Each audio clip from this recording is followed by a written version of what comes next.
Welcome, welcome. And welcome to another episode of More Conversations with the Average Black Man. I am Timotheus, and this is my co-host Morphine.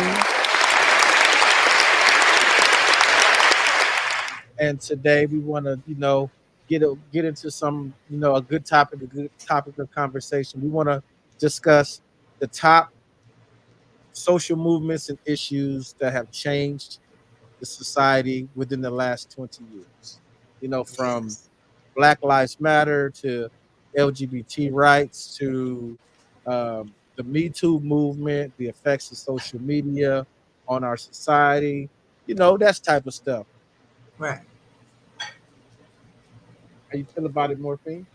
I mean, this is going to be a good conversation today. We're only talking about the social movements that happen within, I guess you would say, my adulthood. We're not going to go too far back into history with this. We're just going to stay current, at least as current as we possibly can. We're going to break some things down. We got some clips for y'all, as we usually would do every Monday. So we're going to get into this thing. We have some, of course, some things that we want to say. Get some understanding before we dive deep into opinions about the topic, and we want to open up the lines so everybody can have their opinion and their comment and their thoughts For shared. everyone to be heard. Since we're talking about social issues in society, you the viewers, you are the society. So come on up and join the Give conversation. up them thoughts. If you're Don't keep them in. Just let it out. pin go to your page and pin the YouTube on your YouTube. I did it in the other two already. All right, all right. Yes, indeed. Yes, indeed. So let's just go ahead and jump right on into it right now. I want to talk about Black Lives Matter. Now, Black Lives Matter is a very, very important movement to the society indeed. Mm-hmm. I mean, very, very important to society. It its purpose was to raise awareness of police brutality that was happening within the community. Now, ha- what it grew into being, and the backlash that it faced at the end, very unfortunate because it just basically made what it set out to be a joke, which is horrible. You know what I mean? Like it was meant to show a certain thing, and then it was made a mockery. It had the anti All Lives Matter, which was basically like duh, but that's not what we're saying. Black Lives Matter is an organization that was aimed at bringing awareness to a particular thing, that thing being police brutality in the black community. You wouldn't go to a breast cancer event and be like, "Oh, cancer's bad." You know what I mean? Like, but I digress. I digress. Because- but I digress. So let's get to one of these to the good please them. All right. We're gonna get to the meats and potatoes of all this. Okay, so let's start with the introductory. Introductory. You wanna go straight to the clip? Yeah, let's see what they talking about because we can build off of this. All right, we started with what? Black Lives Matter. I want to start using this page to talk a little bit more about community organizing and like how to get started in that. First, I do want to talk more broadly about social movements. So, a social movement is a purposeful organized group that is striving towards some kind of common social goal. In 1966, a sociologist named David Aberley identified 4 different types of social movements. There are alternative social movements, which seek limited changes to individual thoughts and beliefs. Think recycling. And there's reformative social change, which is trying to change something specific, but for a really big population, like the women's suffrage movement. Then redemptive social movements seek like a radical personal change or basically like a spiritual change. These are like religious movements. And then revolutionary social movements are looking to change everything about a society, like the civil rights movement or the current anti-imperialist movement. There are also different stages of the social movement, and these were described in the 60s by another sociologist named Herbert Blumer. Bear with me. So first we got emergence. There's not much organization. It's just like a group of frustrated individuals. The movement is a lot of times catalyzed by an initiating event. So like Black Lives Matter would have been catalyzed by the murder of Trayvon Martin. Then we got coalescence, and this is when people join together and start to get organized. Then bureaucratization. This is when the organization is the strongest and the movement usually gains political power. This leads to success, failure, co-optation, repression, or mainstreaming. And then the movement goes into decline. A decline is not necessarily bad, especially if the movement is a success. The women's suffrage movement was successful, right? Women got the right to vote. White women, at least. Example of a failed movement is the Occupy movement. When a movement is co-opted, it becomes a part of the system that they're trying to dismantle. Labor movements are pretty susceptible to this. Repression is self-explanatory, right? And there's mainstreaming, which is different than co-optation. Think like the birth control movement. It's still kind of contested, but largely birth control is normal. Next time, I promise we'll talk about concrete steps people can take if they want to get organized. Follow my page for more. Bye. All right, so I want All right, all right. She said a whole lot. She said a whole lot, a lot.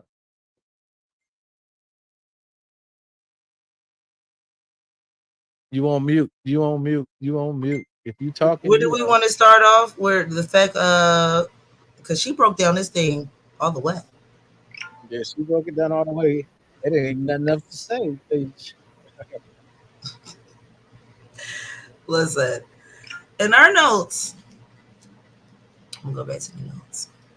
In our notes, when it comes down to the Black movement, it's a social movement that began in 2023. You know, it focused though it was supposed to focus on racism, but you know, like you said before, and as you introduced it, it got hijacked by some other people that had its own agendas and things of that nature. So yeah, the Black Lives Matters movement absolutely got co-opted by a certain creed of individuals. I'll say it that way for you too. It was hijacked by a certain creed of individuals, and they hijacked the word woke. And over time, woke began to mean anything that was DEI initiative or, you know, it got co-opted into the LGBT rights. You start seeing T-shirts that said "Trans Lives Matter." No, it opened up a whole lot. right. And another thing that happened is after that happened, it left. I left a nasty like little taste in people's mouths as far as well, how do we support Black lives and we support the productivity of the police, how they treat us, how the government treat us. If this movement is so saturated with people that aren't for us. So where do we go now? What's the next Black movement? And if we do have a next Black movement, are people going to respect us? Was the whole thing for the infiltration of a Black movement? Was it for uh, how can I say? So the next Black movement, someone wouldn't take so seriously. It was to take the seriousness of it. Welcome to the stage, Mrs. Fields, and I think I don't think there'll be another Black movement because there's so much contention amongst the Black community itself. You know, the conscious community itself. Look how many different factions are in the conscious community. So, I don't think that if we can't agree on something to stand on, I don't think there'll be another movement. You know what I mean? But the conscious community, we don't even agree on being Black. You know, Well, yeah, we can't even agree on whether we want to be Black, whether we want to be African American, whether we want to be what is it? What is it? Foundational Black, whatever the hell they came up with nowadays. Hebrew Israelite, Comedics, Nuwapians. The list goes on and on and on. That part. All right. Welcome to the stage, Mrs. Field. Hey, Miss Fields. Thank you, thank you. Hello, everybody. All right. Hellos, hellos. So yeah, we're just Uh-huh. going over these social issues that have changed our society within the last 20 years. Those movements being the Me Too movement, Black Lives Matter, LGBT rights, and the impact of social media on our society.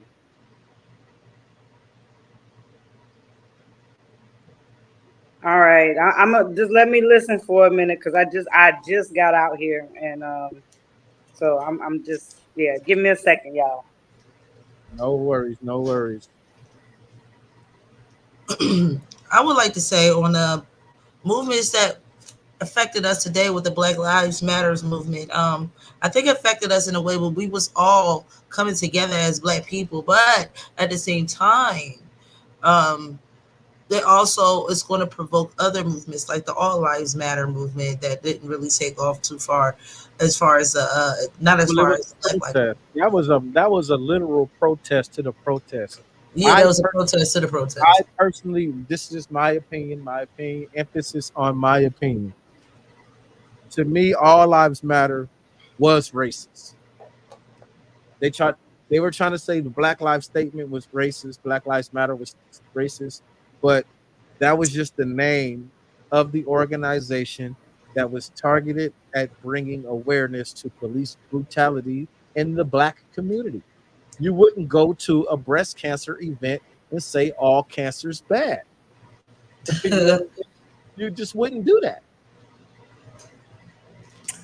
It Well, was just I think that I would add, as far as BLM, knowing now what we didn't know then, it had a impact on things going forward because, you got to remember they were exposed for a lot of things, pretty much scamming people.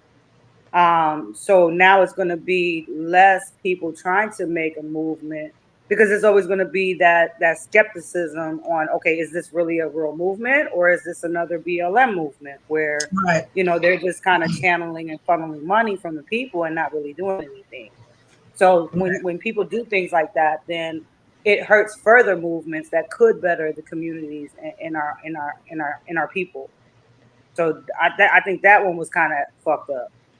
Well, no, not kinda. It was fucked up. But again, what they did kind of makes it hard for the next person to come along and try to do something genuine because everybody's always going to have questions. and Well, on top yeah. of that, I don't know if you were on when I said on top of that, it got co-opted to where the word woke is not even associated with Black people being aware of the situation of the systemic racism that's in place. Now woke just has a broad landscaping meaning of everything from LGBT, anything that falls under civil rights now is woke. Woke. Well, yeah. Yeah. LGBT, religious, everything like that is considered. Well, it's supposed to be, the word is supposed to be used in a way of enlightenment. Like I've been enlightened from what I was taught in the algorithm and life, the way society is made. So I'm gonna come out of that, and I'm gonna be woke from that. I was sleeping in that, so I'm gonna be awoke from that. I think that will always open doors. But that Every but uh, that's what it like means social now. movement is going to open doors for others. like So, like for example, I play video games, right? There's a big blow up in the video game community. One of the biggest companies that have one of the hugest franchises, Assassin's Creed, is about to go under because, and this is what the video game community is saying. The game went woke. They put their lead character in a game that's based in feudal Japan. You know what I mean? The time of Emperor Nobunaga and the shoguns. They put a black dude in there as a samurai and they made him gay. And they're saying that's woke. They're like, oh, the game went woke. That's what you see what I'm saying? Yeah, I'm not with the whole woke word. I will say I think that's sometimes well. I like to say that I have been awakened from a lot of the bullshit that was indoctrinated in me, and I see through a lot of bullshit nowadays. So, but I don't use the word woke ever. I think, like you said, it's too broad now. It's like it contains everything. You stubbed your toe and you realized it was painful. Now you woke. Like everything is woke. So I don't personally use the word, but I agree with y'all. All right, let's move on. Let's move on. I don't think we need to play this second clip. I'm gonna move on to the next category, being the hashtag Me Too movement. So, Oh wow. so first and foremost, I'm gonna look into the camera. First and foremost, the movement was needed. There were instances of assault that needed to be addressed, and people needed to be held accountable. Let's start with that. Okay. Yeah. We accept that. We accept But that. but what it has, the effect of it is what we're talking about. How it's changed our society. The effect of it has been more negative than positive, in my opinion. And I'm gonna play this clip.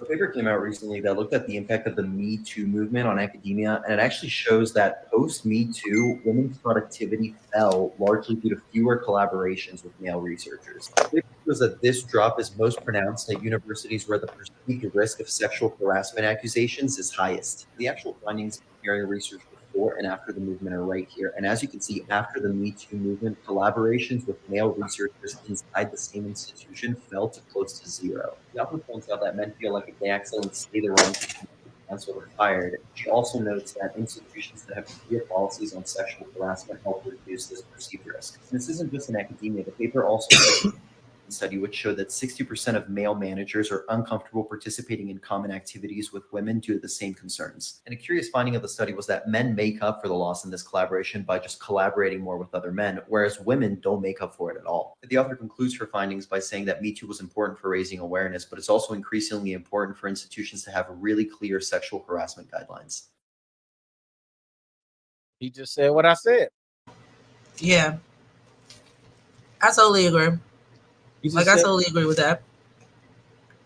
I can agree with that. The negative impact outweighs the positive, and that's unfortunate because, and what I think was the nail in the coffin that made this have a negative connotation is this one phrase that was attached to it, and that phrase is "believe all women."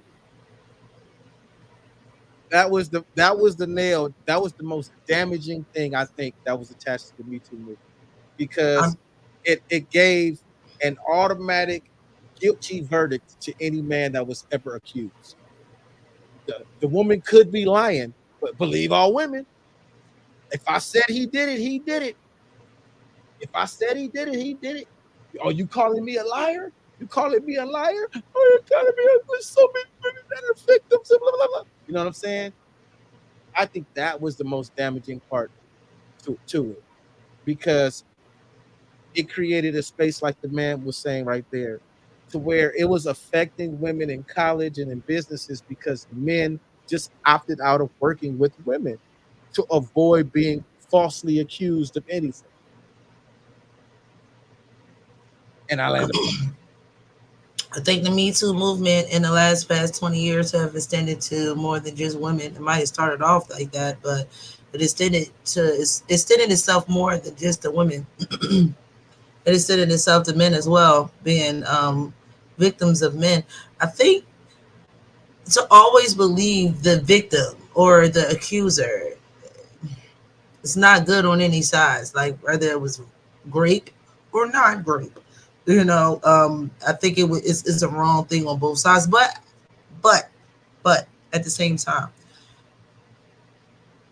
to believe them 100%, to believe to believe them 100%, and to not to believe them 100% is a slippery fucking slope. Like either you're going to believe them or you don't. It's hard as hell to prove grape, bruh. Like that's some hard shit. How you prove that? Like, that's what I'm saying. I could have male bias, but it just like when New York City and a couple of other places came out and they said, okay, we're gonna suspend the statute of limitation for 30 days. So we're gonna suspend the statute of limitation for 30 days. Any woman that want to come out and say somebody did something to him, now is your chance. As a man, that is giving incentive for false accusations. But that's just me. I could have a male bias. I would say this: there is no way of not having false accusations or allegations. Like there is no way of not having that. Whether she says something or he, because I don't want to disclude the guys or whatever. Whether it's a he or she, you don't want to not believe him, but you don't want to totally believe him 100%. However, this one little gray area of being able to prove that is very difficult for a man or a woman. And right now in 2024, it's men that's coming out saying, hey, you did XYZ to me, or hey, you make me feel very you did something to me inappropriately. So and they're not being taken serious at all. yeah, they're not taken serious at all. At all. Welcome to the stage, Neo Love. Welcome to the stage, Neo Love. Welcome, the only one, the only Mrs. Fields, you had something to say. You just came off mute. Yeah, sorry, Billy was talking to me. I guess the only thing I really have to add to that is I can agree with the guy in the video as well, where, and I agree with you as well, Tim, where yes, there were certain things that were needed to be brought to light, but then people just made it very uncomfortable and made it to the point where it's like now you just don't know what to believe, when to believe, how to believe. And it kind of takes away when people are kind of jumping on bandwagons um and it takes away from the real victims that actually have been assaulted or have gone through something. And you know and like Morphine said, there are a lot of males that are coming out now as well, like, hey, when you did this, you made me feel uncomfortable. But like you said, that's not taken as seriously, right? That's a man. If I touch his butt, that's supposed to be okay. He's supposed to be flattered. But if he touches my butt, it's supposed to be a problem if I go and complain. So, like you said, the Me Too movement was, I guess it was it was needed, but people fucked it up. I guess that's the best way to put it. I think that's going to be the theme of this show today. How people just fucked up social movements that we probably really, really needed or still need. And they just fucked it up. But I also have a conspiracy with this, though. I think it was supposed to be that way. Like, I think people, the ones that did fuck it up, that was the intentions. So you wouldn't support blindly a Black Lives Matter or someone that said they were SA or great. That it'd be a full backing of it. It will be doubts in all of these, but we ain't even done. So let's go through it.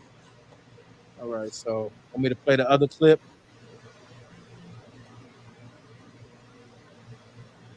Don't show them the knuckle stuff. Show them the knuckle stuff. The Me Too movement. My name is Maureen Hayquist, and I'm a women's rights attorney at HAE. That is a very, very low. Movement, employers can get women to sign agreements preventing them from talking about the sexual harassment and discrimination that they experienced in the workplace. But now women can talk about what happened to them, no matter what. Okay, so that video was very, very low. But what she said is that she's an attorney, and that there were HR rules in place that prevented women from talking about previous essay that had happened to them in the workplace. But now laws have been passed to where women can express freely and talk about issues of essay in the workplace, of assault. Well, yeah, I would say, yeah. I mean, like you said in the beginning, there's an environment where men don't want to work around women because they don't want to be accused of SA or great. They don't want to even be in that position for a woman to accuse them of that. But at the same time, not at the same time, on the other end of this spectrum, women feel as though that they can't even say or talk about it because they don't want to be in a position where they're going to lose their job or they're going to be looked at differently or they're going to be a perpetual fucking victim. So there's that. Stigma, right, the stigma. The stigma that goes with it. Yeah. And that's, to me, in my opinion, that is the problem. The problem is that the minority of women that make these false accusations actually cause more harm to the women that actually are victims. Because all it takes is one or two false accusations. And then, like I mentioned earlier, how they came out and they suspended the statute of limitations for 30 days. They even with Bill Cosby, how they brung accusations from 30 years ago. Like, How can you prove 30 years ago? So Well, instances like that, in my opinion, are what diminish the women that actually are victims. Because it's like how I go ahead because it's crazy. no, I was going to say, I think that another question too that should also be what is considered SA, right?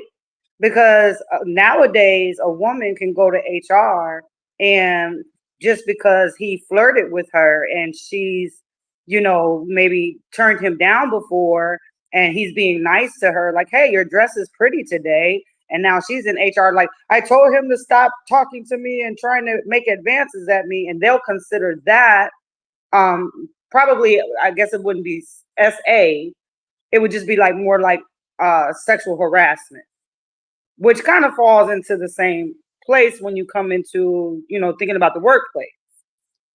But again, it falls into that area of when it's Forrest Whitaker saying, "Good morning, Jess. You look pretty today." That's harassment. But when Morris Chestnut is like, "Good morning, Jessica. You look pretty today." That's baby. Listen, that thing work both ways, because men ain't going for this, The booger wolf always flirting with him and touching on him, they go to HR too. Like I said, this thing work both ways, It's but 2024. what I'm saying Ain't be passive but that's anymore. that goes part to that. What I'm saying before is that the false accusations, because what happened in both instances was the exact same thing. I'm using celebrities, so I'm just using celebrities as an example. So Forrest Whitaker saying, "Good morning, Jessica. You look beautiful today. That's a nice dress." Versus Morris Chestnut saying, "Good morning, Jessica. You look beautiful. That's a nice dress." One will go to HR. Forrest Whitaker, as he looked at me with that low eye. I couldn't tell if he that eye got beady. I think he was he was trying to be like, inappropriately looking at me with his beady eye. You know what I mean? But when Morris Chestnut did it, it was totally. It was thank you, Morris. Well, and that's why I asked the question that these I think is important to ask too. Where does the line draw, and especially in the workplace, when it comes to SA or harassment? Because sometimes they'll classify the harassment the same as the SA. You see what I mean? Right. But the line is drawn in the accusation. That's the line. And then that goes back to what the guy said and what Morphine retouched upon, where there's a lot of men, they don't even feel comfortable working around women because they don't even want, like, I don't even want to say good morning because if I say good morning too nicely, you might think I'm trying to get your cookies. And I was just saying good morning. And that works in, all right, can I bring up how you could say a woman could be nice to a guy at work? The same thing. I think guys feel the same way. Men could definitely can relate to this. You say hi to one of the guys that may feel like they're not attractive or they may have some underlying insecurities, and you're nice to him, and you're not nice in a way that is sexually, but just hospitable. And you're hospitable to that person, and they just automatically think that there is a sexual attraction, and all you're doing is being hospitable. So it works with men the same way. All they doing is being hospitable, and women take it as, oh, that's a sexual advance, and it's not. Mm-hmm. But that thing worked both ways though, because I've No, done I it. agree. I've been hospitable to men, and it's like, Line, it's all overt. line starts when the woman goes to HR. Neo Love, you came off mute, you're making a lot of noise. I don't know if you know that you did that or not. You want to say something, bro? Okay. No, did Mr. Love want to get in on this? That's what I was saying. I don't, if he came off mute I to don't think we do. something. Okay, we got Coach Spurg. Coach Spurg, welcome. Oh, go ahead. Oh. Coach Spurg, welcome to the stage. Neo Love, were you trying to do something or you did that on accident? No, I was gonna say something. I forgot what I was about to say. I'm in the truck though, so I'm just listening to y'all. I forgot what I was about to say, and that's why I went back on mute. My bad. Okay. Welcome to the stage, Maurice. Welcome to the stage, Coach Ferg. What's I going just on? How wanted you to. doing? Oh, hey, Maurice. I just What's wanted up? to Come agree with on. Morphine right quick because I have had a couple incidents where like I was just hospitable to guys and like they ended up having like little crushes on me, and I'm like, oh, I was just being nice, like I didn't, yeah. So she's What right; up? it can go both ways. Yeah. But that's just I think that's a young man's thing that men develop real young that I think we cleave to for ego purposes. Like, if I'm just out somewhere and a woman smile at me and say, "How you doing?" and smile real big and cheese, have a great day. I'm like, what she want this day. Yeah, that's what I was about to say. That's That's all what I right. was about to Now say. he I got his was thoughts. about to say. He got his thoughts I back. was Go ahead, about to say, love. if I'm being hospitable and extra nice, it's safe for a woman to think. You can jump in my inbox. It's safe. You know, I'm not gonna say no. Don't jump in my inbox. Jump in my motherfucking inbox. That's why I'm being hospitable. Yes, yes. Well, yeah, So like this y'all is send confusing ass messages where y'all be all nice to us, and we know, like real talk. Every nigga know what it is. We know when that woman being extra nice to you every time she see you. That means if I wasn't in my situation, it would be on. That's what that means. Like So, hands but down, no. that shows to show word. you that goes to show you Yeah. that like women in general are pretty mean to men. Like like the fact that a woman would say something nice to a man and all of a sudden he jumps from like 0 to 100 about, oh shoot, this is the one. That speaks a lot to how men in general get treated by women. Like they don't exist or they treated like they're less than, right? But then there is that ego aspect too that does play a part.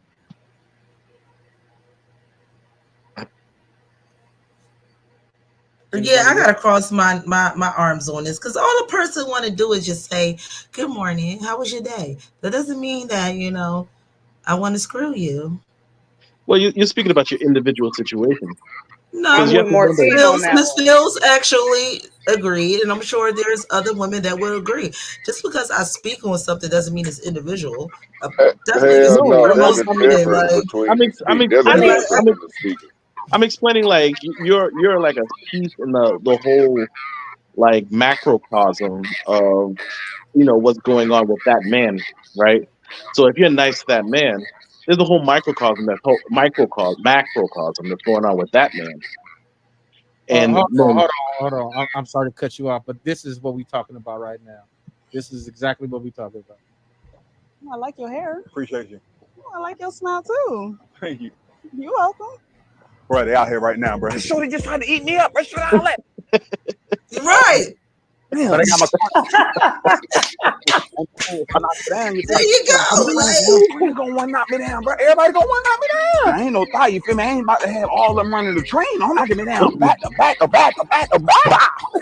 God, that can I, boy? One thing about me, though, I'm gonna pull. This girl really just came through. Yeah, they own me. They own me. I just came through. okay, you can't I'm even back. be nice no more. You can't even be nice no more, yeah, you can't dog. even be nice. Lord Damn, have like, mercy. oh, I like your hair. Oh shit, them shoes nice. You look She good want to give me today. some coochie. No, you just look nice today. Like what the fudge? I'm sorry to cut Yesterday you off, you Maurice, looked like but shit, but today I, you look I nice. remembered that. I remembered that I had to play that. I'm sorry to cut you off, brother. I'm just saying though, if he got that same thing every single day, like women love to complain about how they get complimented every day, always got a guy approaching them every day, he would not react that way. Right. It's like me and someone else in the back chat was talking the other day because I was mentioning that I was listening to videos at work about how men don't go to singles events, and it was like, well, why would men pay money to buy tickets to go to a rejection party? you know, you know what I mean? like we don't get dissed enough. We gonna pay money. And I was talking to my buddy about it too, and we were talking about how this is why it's really bad, because if it's 10 guys and 10 girls, and they're groups of 5, there's 5 friends and 5 friends, and 5 friends or whatever.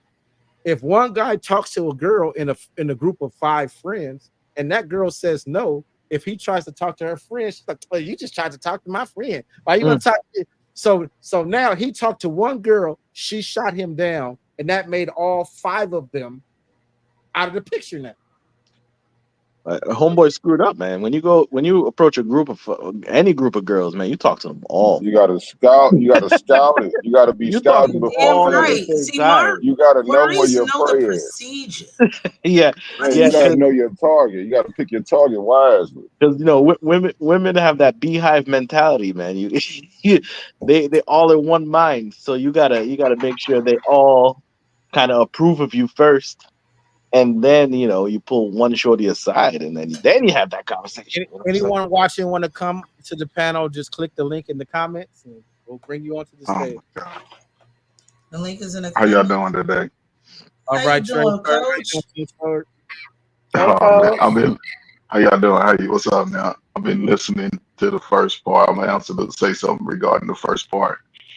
I think guys, I grew up with sisters, so it wasn't a big thing for me to comment on women that I work with. I would say hello. I would never comment on how you look. Never. Because I learned early in my life, I'm not going to play where I work and where I lay. I think a lot of guys make a mistake on commenting on women at work because I don't want you to get no idea that we'll ever date. We're just going to be co-workers. I'm going to always speak to you in a professional way. I'm going to always make sure that other people are around. I don't need to comment on your new dress. That's not me. But again, people are different. They see what they see, and I don't think a lot of guys have had enough experience younger to really just embrace. If females look good, don't mean you always got to comment on them because, as you can see today, you can get yourself in trouble because they're going to take advantage of an opportunity to sort of, I look at it like this: if you're an attractive guy, it don't matter what you say to her. You can go in there and call her ugly. She be like, "Oh, you so silly, boy." Oh, But if you ain't attractive, though, she gon' probably follow through. But I don't think. But here's the thing: guys gotta admit that they ugly. Admit that. Go up to a girl and say, "Look, I know I'm ugly and ain't your type." She'll probably want to get with you because you're not afraid to be vulnerable. It's not being vulnerable, but you have a sense of humor. You know what I'm saying? Guys don't have a sense of humor. And it's okay. I used to tell a girl all the time, listen, I know you don't like light-skinned dudes with bald head, but hey, I can change your life. Next thing you know, hey, I get whatever I want. But again, you just got to understand yourself. All women, listen, never date a woman that you work with. You can get with all her friends, but never date her. Because she already understands how you move. And if you're an attractive guy, women know if other women are attracted to you. And that group of girls together, you get one, listen, you got to catch the one that you like walk into the bathroom. When she get away from the pack, then you shoot your little shot and say, I'm going to come over and holler at you and your girls. Then when you get over her, she done already, girl, look at her, see him right there. So when you get over it now, they just trying to walk you down. And if another one of them are attracted to you, then you might be able to get what you want out of the deal, but never do it in the group. And just have a sense of humor about yourself. That's the easiest way to get them. You can make them laugh, then you got one foot in the door, but I would never recommend commenting on a woman at work. I don't care if she's fine, big butt, big breasts. Just be like, hello, how you doing, Saprita, and keep it moving. She'll catch you out to work. What's up? You going to happy hour? Let's go to happy hour. Then that's when you let her know, like, look, I know what I want to do with you, but you might be risky, so I ain't going to take too big of a chance. Oh, no, I ain't going to say nothing. What you mean? and she'll walk it down for you. You ain't gotta do too much, but that's just me and my Look, experience. I don't know. he over here giving y'all all the game. Free You know, game. Coach, the game is sold, not told. I'm gonna need you to stop doing it. Don't forget the wingman though. When you deal with the Look, But these guys need to be told because they seem to make it think that it's just so hard. But I know women, not every woman likes me, so I'm okay with, making fun of myself because now, what I'm saying, that breaks the ice when I can make fun of myself. And well, you ain't usually my type, but you are handsome, you are cute, and blah blah blah. And I'm over here like, yeah, come on over here in this den over here so I can, He like, hey, got it is what it is. look, There you I'm go. gonna say, I'm sitting here taking notes for my sons. What you talking about? He dropping gems for real. I'm about to have a talk tomorrow.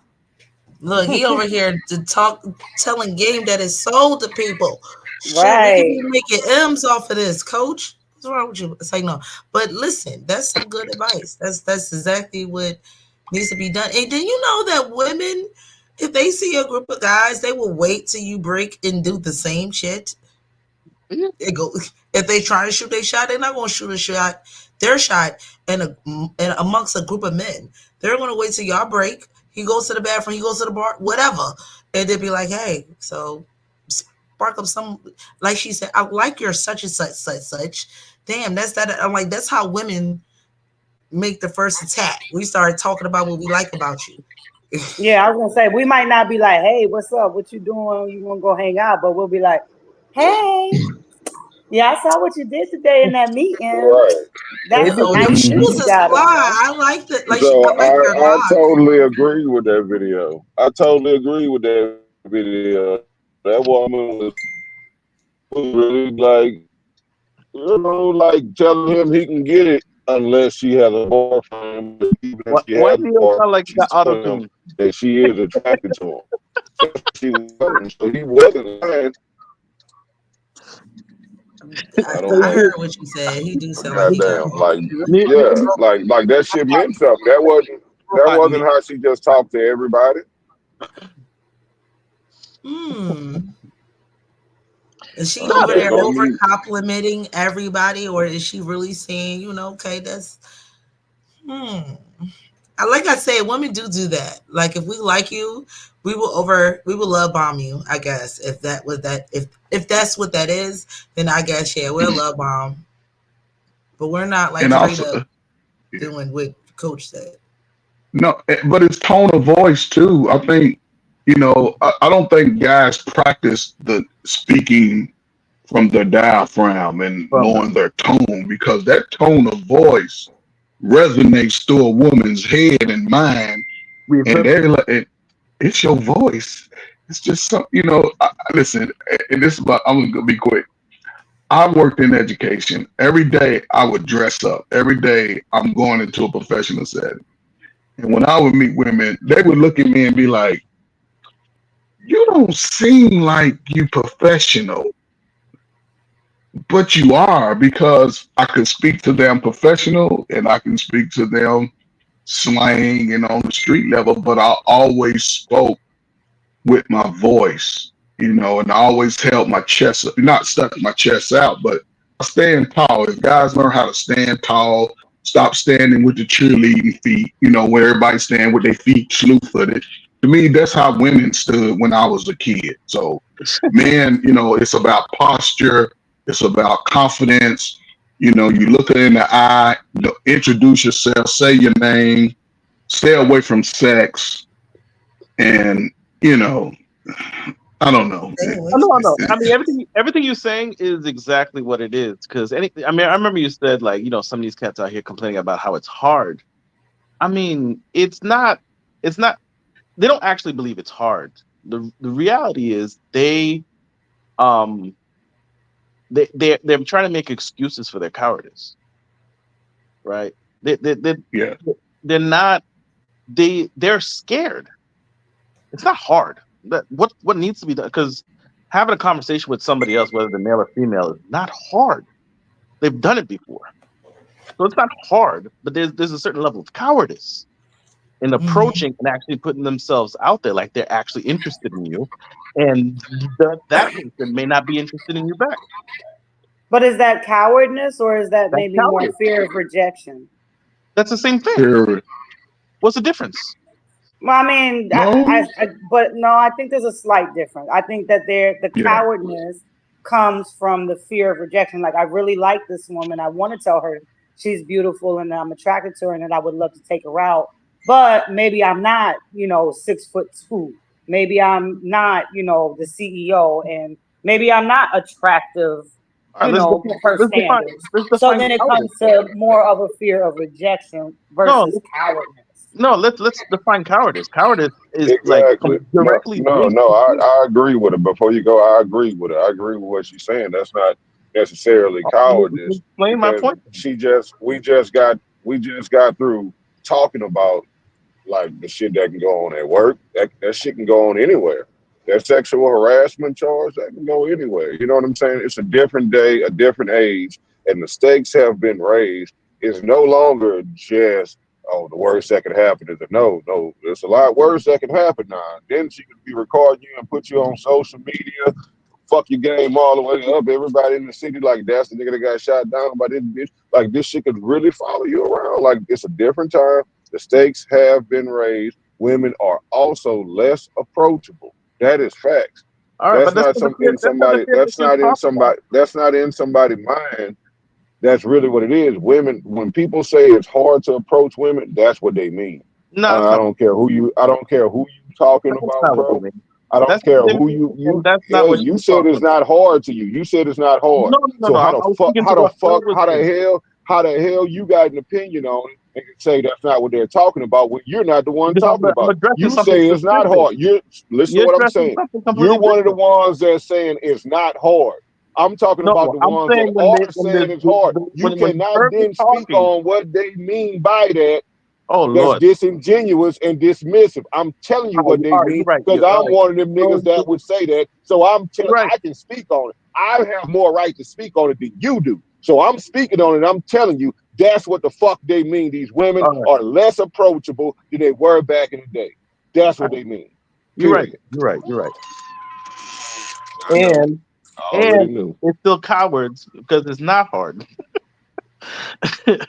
Because it is not hard. They know it's not hard. The issue is all the fear that you was talking about is not the real fear that's really behind it. Because they weren't doing it way before all this Me Too stuff. They weren't doing it back then either. So it's not new for them. They just attack. When you're in this cowardice state, you make excuses for not doing the things that you know you're supposed to be doing anyways. I don't want to get too hung up on this topic. So since we're talking about hashtag Me Too, I want to go ahead and use that to transition into the next social issue or event that shaped our society, and that is the impact of. Which one you want to go, Morphine? You want to go to? We already went from. We did BLM. We did Me Too. We at LGBT now because we did Black Lives. We did Black Lives, and we just moving off of Me Too. So. All right. So the LGBT movement that started in 2004 to the present day. We want to talk about its effects and how it has completely changed our society that we live in right now. So I don't think it started in 2004, but I get what you're saying. Well, I looked it up, and that's when it became a big deal. Conglomerate. Okay. So okay. Let me. It hit mainstream 2004. Okay.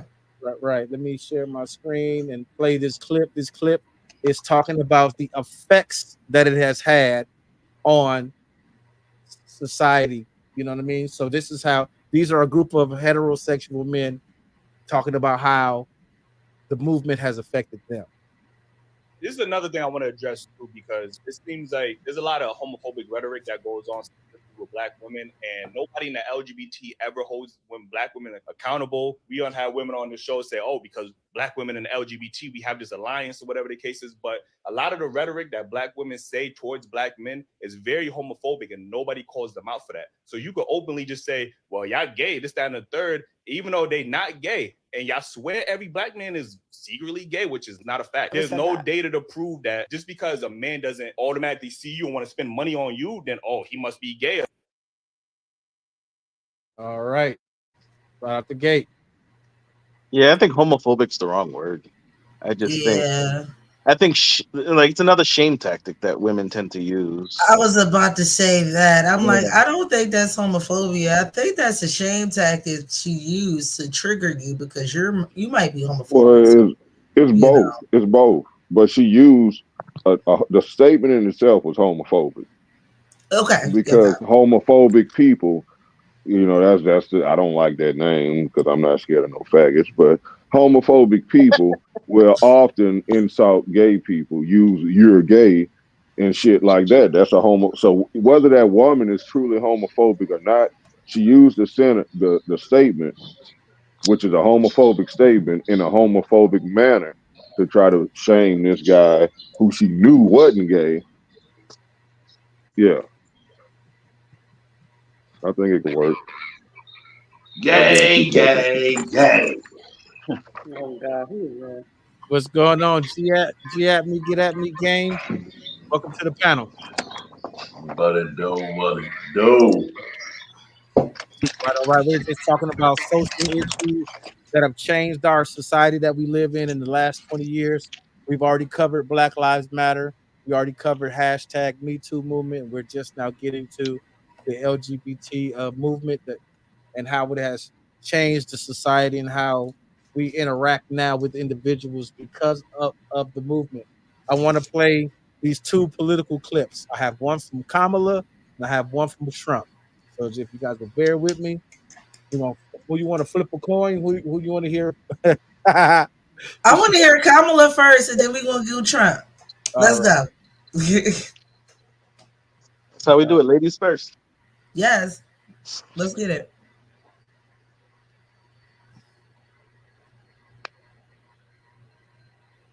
Two minutes, 30 seconds. The very existence of the LGBTQ plus people are under assault.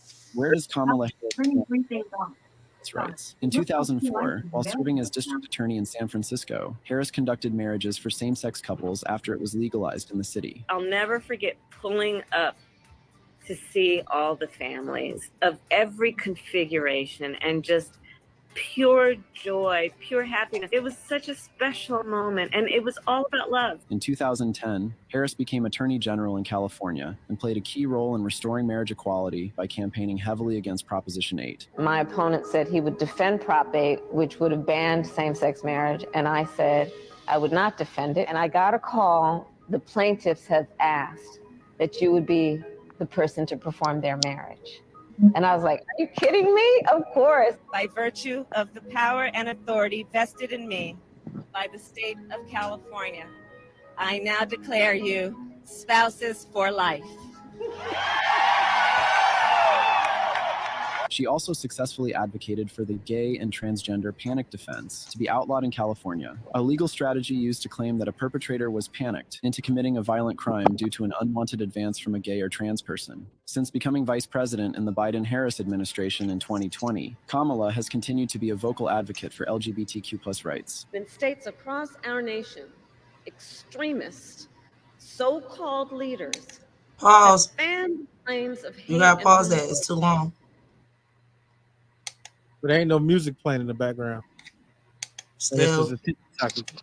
But no, something she said did stand out to me. I almost want to rewind it back because I was like, wait, was there a law that was passed that if somebody hit on you and you took offense? You know what I mean? I was confused. Yeah, I never heard. You know where that minute mark is at? It was called a panic law. Right. When it makes you panic and flip out, like, yeah, because that's what she said. It was a law passed that did protect people in those situations, but she got it done away with. Okay. All right, so let's get this last last 60 seconds out the way. for political gain. We stand for the right of all people to live free from discrimination. In December 2022, the pair passed the Respect for Marriage Act, which protects the marriage rights of same-sex and interracial couples in federal law. For millions of LGBTQI+ Americans and interracial couples, this is a victory, and it is part of a larger fight. The Biden-Harris administration has also tried to expand Title IX's anti-discrimination laws. This includes explicit protections for LGBTQ+ students in federally funded schools. Notably absent, however, is any mention of the bans on transgender athletes.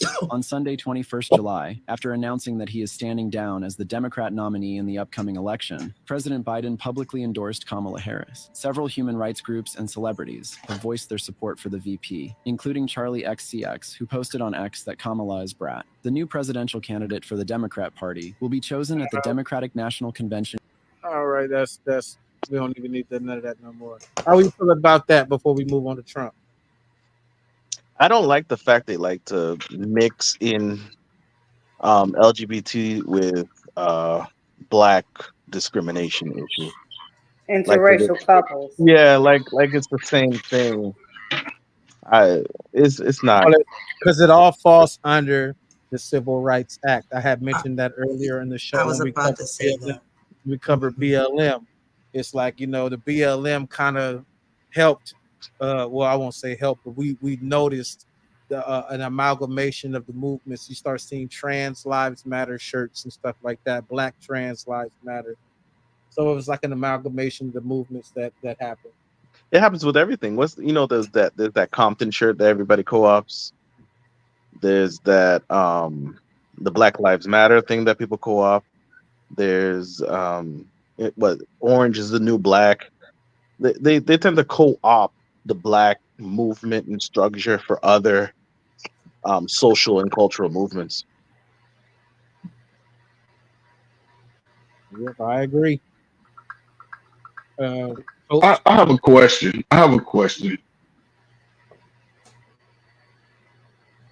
Okay, so this is my experience. Well, I have a question too, but it's for Morphine and you, both of you all. So, Tim, I know you married Morphine. Let's just say you married, and your husband is a certain type of person. And every night before y'all go to bed, y'all have conversations about life and issues and things you're going to do the following day. He's giving you tasks to take care of the following day.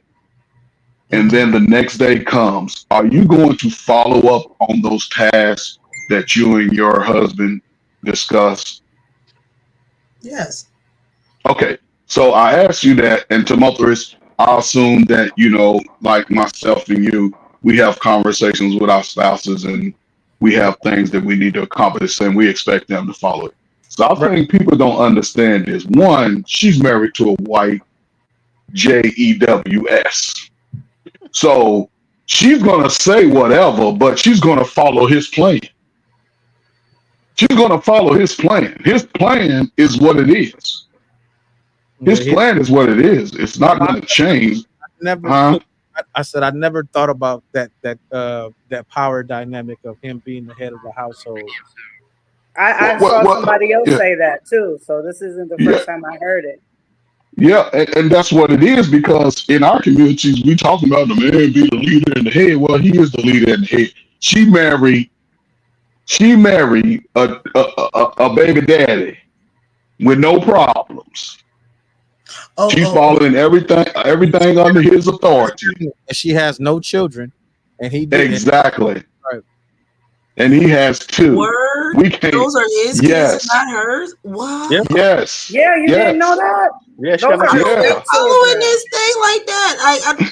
I don't like her, so why would I? Okay. There was a pic that went I know those are his children, and she raised them. I'm like, word? Yeah.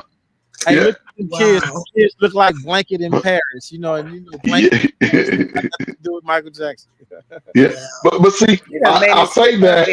That's crazy. But I say that, and I ask that because the agenda that's being pushed is going to actually perpetuate men and women of color to go with the opposite sex. Meaning, the question they ask, are you born like that or are you manipulated to be like that? All of this agenda says is they're going to manipulate the youngest and the most vulnerable of us to live that lifestyle. What happens when they do that? Marriage rates go down, reproduction rates go down. But people are championing this like that's the way of the future. That shit right there will destroy everything about our nation of people. Everything. All the men that's supposed to be strong, they're gonna be 6 foot wearing dresses with high heel shoes. That is an It's gonna be sad. So we're gonna have to have a conspiracy theory. So I think that might need to be next week. We need to just hit a conspiracy theory. Just lay them all on the line, because this goes to what I was talking to Miss Fields about. Was it earlier today? Or it was about maybe yesterday. About no, it was earlier today. About population control. Yes. Right. All right, and anyone that has anything else to say before I put on Trump? No, I'm waiting for Trump. Let's go. He entertaining. Okay. The left-wing gender insanity being pushed on our children is an act of child abuse. What will happen to trans rights if Donald Trump wins the presidential election? The former president's re-election website features a section called Agenda 47, which has dozens of videos outlining his policies for if he returns to office. In one video, titled President Trump's Plan to Protect Children from Left-Wing Gender Insanity, Trump makes clear his plans for trans rights. On day one, I will revoke Joe Biden's cruel policies on so-called gender-affirming care. I will then ask Congress to permanently stop federal taxpayer dollars from being used to promote or pay for these procedures and pass a law prohibiting child sexual mutilation in all 50 states. It'll go very quickly. Trump also pledges to sign a new executive order to cease all programs that promote the concept of sex and gender transition at any age. For any hospital or healthcare provider delivering gender-affirming care to trans youth, Trump will make sure they no longer meet the federal health and safety standards for Medicaid and Medicare. Furthermore, I will support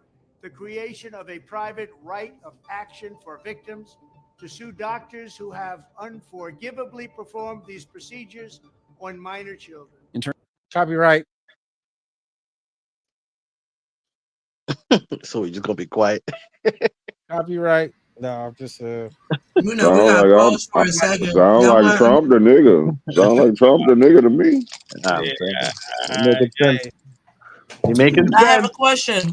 When it comes to children, that is the only, because as far as the whole movement goes, people are free to identify who they want, have sleep with who they want, be who they want. But when it comes to children, that's where I draw the line. Children should not be encouraged in schools, in that public schools, this type of stuff. They're supposed to go to public school to learn ABC 1, 2, 3. I got a question. He said that it's something he said that stood out to me. I'm gonna come on camera for this because it's past my feeding time and we're on 2 different time zones. I'm sorry about that. So he said something that stood out to me, and it was something about mutilation. If I'm not mistaken, a lot of them conservatives think circumcision is mutilation. So is that going to fall under that category? It raised my eyebrow. Like, hold on, wait a minute. There's a difference between circumcision and castration. Yeah, right. They might both start with a C, but yeah. I get it. I get what you're saying, but like there are movements. Not even just castration. I get what you're saying, but there are movements that think that is mutilation. So I'm asking a question. Because I live in California, and in California, a big reason why a lot of parents have taken their children off of their health insurance is because in California, if your child is 12 years old, they have the right to have confidentiality of their health care, even if you're the parent paying for it. So that means You're the one paying for. You put your kids on your insurance at work, right? Boom. Your 12-year-old daughter could become pregnant. You do not know she's pregnant. She can go down to the clinic with her. No, not even the clinic. She can go down to whatever provider you have on your health care. Through your job. Damn, in the mic, morphine. Yeah. She can go whatever. My mic is muted, sir. Whatever you signed up for, whether it's Kaiser, Blue Cross, Blue Shield, whatever. She can go to that provider at 12 years old, receive a termination of pregnancy, and you will never know until you see that charge on your services.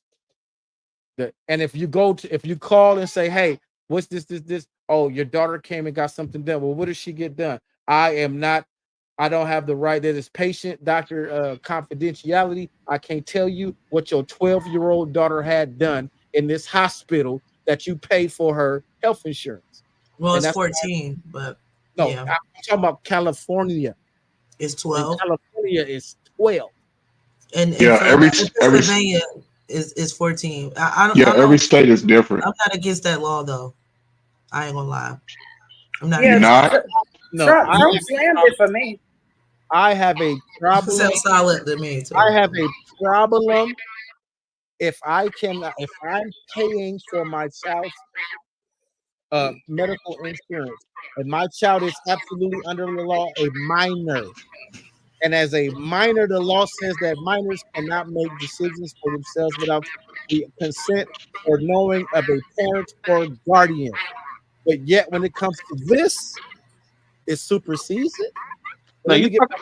Well, I'd like to give an example if that's okay. For those that don't know, my husband is a teacher. And so, for example, if a student, let's say his name is Keith, right? But he goes by Kimberly.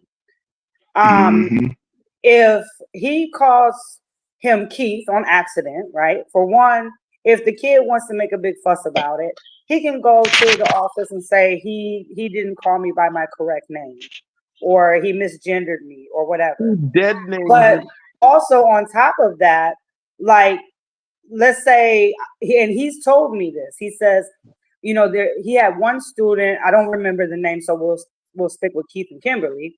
And it was like, well, when you call my mom, make sure you say Keith. But when you're in the classroom, you call me Kimberly. Yeah. And he has to do it, because if he doesn't, he is liable to get in trouble. Yep. That happens. And these parents don't know. And that's why the children are telling the teacher, well, when you call my parents, you better say Keith and not Kimberly, because the parents don't know. That happened out here in a city called Harupa Valley. There was a female teacher that contacted the parents and told the parents, I'm not sure you're aware, but your student comes to school dressed a certain way, goes into the restroom at the beginning of school, changes, and then presents a different way. That teacher was fired. Yeah. Yep. That teacher was fired for letting a parent know the behaviors of their child. That is wild to me. That is wild. But that's horrible because there is no law about the teacher-student confidentiality like the doctor shit. Right, The doctor shit I can kind of understand. I don't like it. I don't agree with it.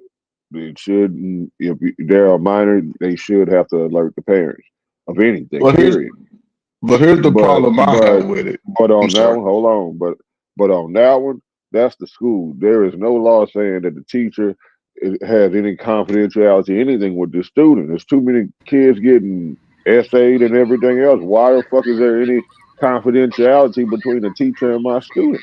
Right, I agree with Neo. Well, that's because there may not be a law like in concrete or written, but it's a law, like, because they know that if they go against the grain, they're going to lose their jobs. We had a guy here in Virginia, not my part of Virginia, but a teacher. He just won a 575 million, not million, I think it was just 1,000, but still 575,000 lawsuit because they fired him because he refused to call students by the pronouns that wasn't assigned to their gender, and he stated it is because of my religious belief. And when you look into his background, like he's like a Catholic, been that way all his life, and that type of dude, right? So I believe that it's because of his religion, not because he just don't like you, but my religion says that you are a female and you are a male. But he got fired for that. But that's the difference between Christians and Catholics. Catholics have a sick way in a sense, and Christians, they just feel like they can do whatever. Now, the problem is this, what I've seen working in education. Ninjas just don't show up for shit. They send memos out that follow it that year before.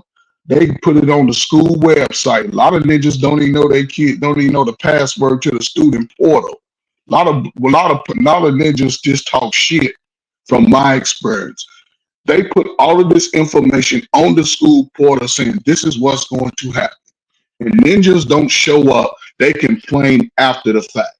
If you're not engaged, and I'm not saying nobody here, I'm speaking to other people outside of this space here. Ninjas don't even get involved with the children's life once they reach a certain age. They don't go to the school. They don't ask questions. They don't go in their fucking kids' room and shit, rooms stinking and shit. They leave these kids to figure that shit out. Then they act surprised.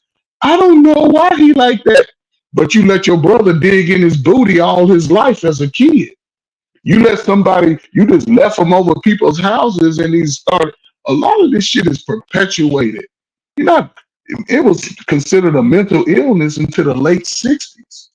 Okay. But when they started bringing out this birth control and all this single part, man, a lot of this shit can be wiped out if people stand together. Other than that, the ninjas are gonna suffer all day long.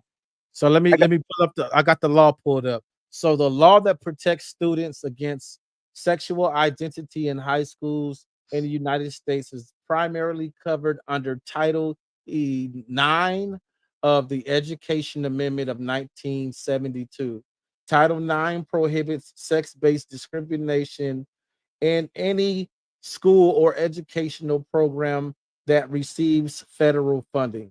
Over time, this protection has been interpreted to extend to gender identity and sexual orientation. In recent years, the United States Department of Education and the courts have expanded these interpretations to protect LGBTQ students from discrimination based on their sexual orientation and gender identity. Some states also have added additional laws that explicitly protect LGBTQ plus students in schools, such as California's School Success and Opportunity Act, which specifically addresses the rights of transgender students in public schools. So yes. There is law that does it. Yeah. Timotheus, really quick. The Title 9. That law didn't say nothing about, prohibiting them from speaking with the parents, although I'm assuming that act that you read may have something about it in there. But that's the part. Like, I can see the way the teacher did it.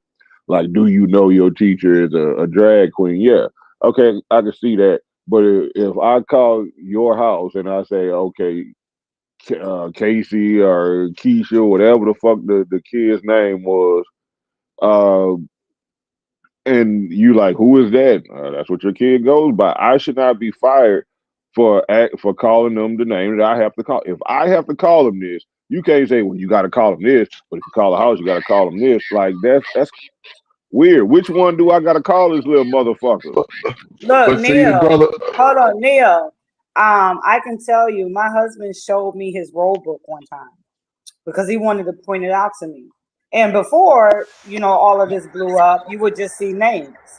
Now, not only do you see the names, but they have parentheses and the pronouns or a different name. They actually put that in the roll. Yeah, I get it. I get it, but I'm just saying, like, I don't know the legality of it. Like, could that teacher sue the school board? Because, you shouldn't have, like, I don't know. But I can't tell somebody to I call mean, me Neo, but when you he, see me in person, I'ma sue you if you call me Neo. I It would mean, have he to be could, you litigated know, all I the way mean, up to the Supreme Courts and stuff. I'm just but saying again, he could, but that just doesn't remember. You know the famous line, you're free to do what you want, but you're not free from the consequences. So yeah, he could do what he Yeah, wants to do, no, but no. he's not gonna be free from the I'm consequences. just saying people can fight. Kind of what he's saying. People show up after the fact. This is the shit. The time people should be fighting it. Don't just go and go with it, because the longer you go with it, the harder it's gonna be to fight later. Yeah. Right. So let me get this last 60 seconds of Trump out the way. Can I read In this terms of one thing right quick? Go ahead. Yeah, there was this law that came out back in 2020, I remember. And I didn't realize until it's actually an update to something that was already ridiculous that was going on in California. But let me read it right quick. It says in September, a new law signed by California Governor Gavin Newsom amends a former law by giving judges discretion on listing an individual as a sex offender if they have consensual anal or oral sex with a minor age 14 or older. This type of judicial discretion is already granted in statutory rape cases involving a man who has vaginal sexual intercourse with a minor. However, it didn't include circumstances in where an adult engaged in consensual oral or anal sex with a minor. Just so y'all know what's going on. I'm trying to understand how did that even pass? But because in California, the legal age of consent is 18. So how that whole law is a contradiction to the legal age of consent. So is it pretty much saying that like it's illegal if it's between a heterosexual, not couple, but two heterosexuals, but it's okay if it's Basically No, what he what it is that overthrow ain't old 100-year-old sodomy laws. Sodomy was a crime. So it's overwriting sodomy line. Oh. No, but I mean what What I miss? I had to step away. What I miss? Yeah, what you gotta be careful not to overlook is that sex with a 14-year-old girl or boy, as long as you're a man, if a man has sex with a 14-year-old girl or boy, it's left up to discretion from the judge on whether or not it was actually rape. so listen to that whole verbiage, right? What it's basically saying is, you ugly ninjas that have sex with a minor, you will go to jail.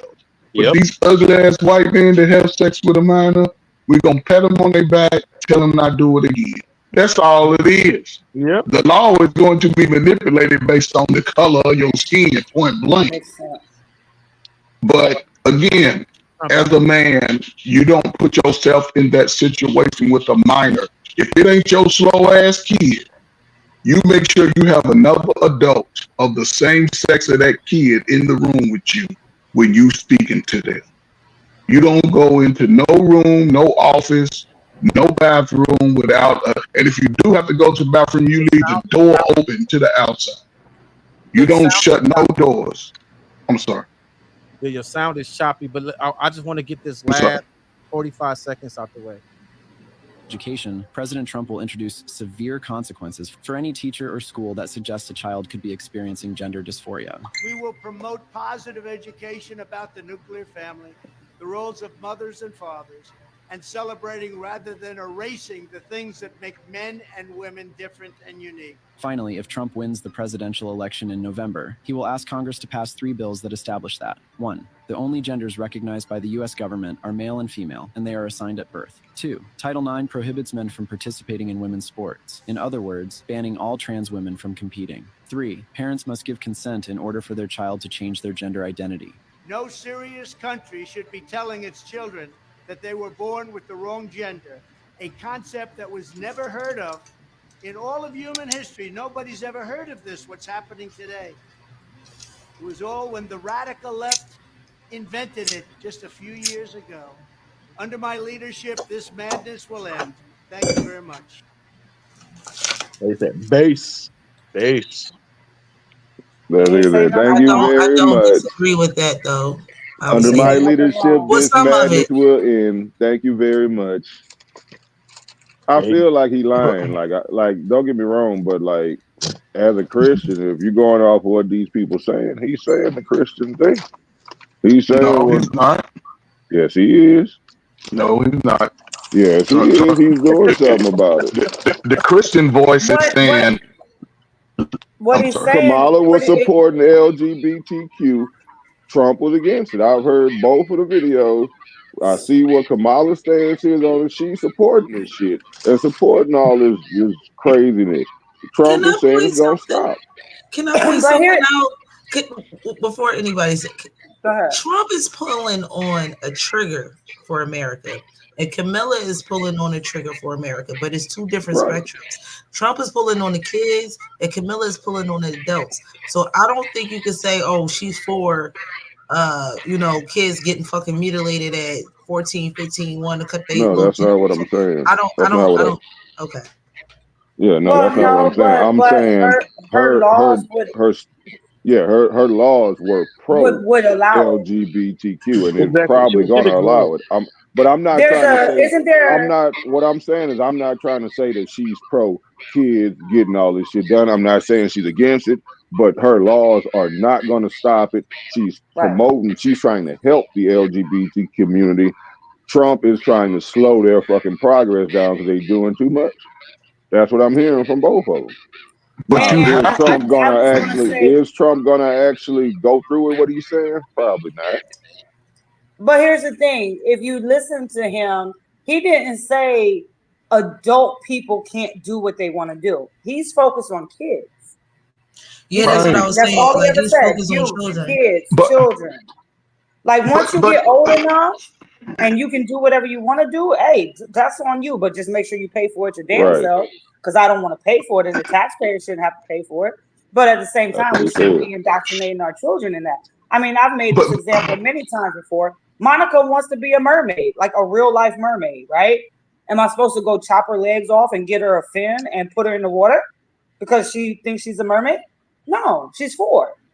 And you have a lot of people who are following that line of thinking, which can also be included in the Me Too, because Me Too. My kid's transgender too. Yeah, my kid's 18 months and she's a girl, but I took her shopping, but she wanted a dump truck. She didn't want the Barbie, so she must be transgender. See the So you have a lot of nuances that goes along with that, and that's what he's trying to stop. the language Not that adults you're living their using- lives. The Right. language that you're using is where is, in my opinion, is key, because by calling it gender affirming surgery, gender affirming treatment, you're not calling it what it is, and that's plastic surgery. Plastic, where anywhere is plastic surgery paid for by taxpayer money?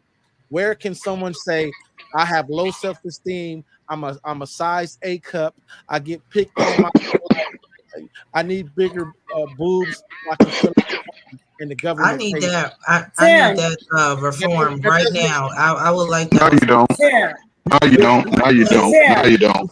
No, you don't. No, you don't. There is no government program that allows people to get plastic surgery.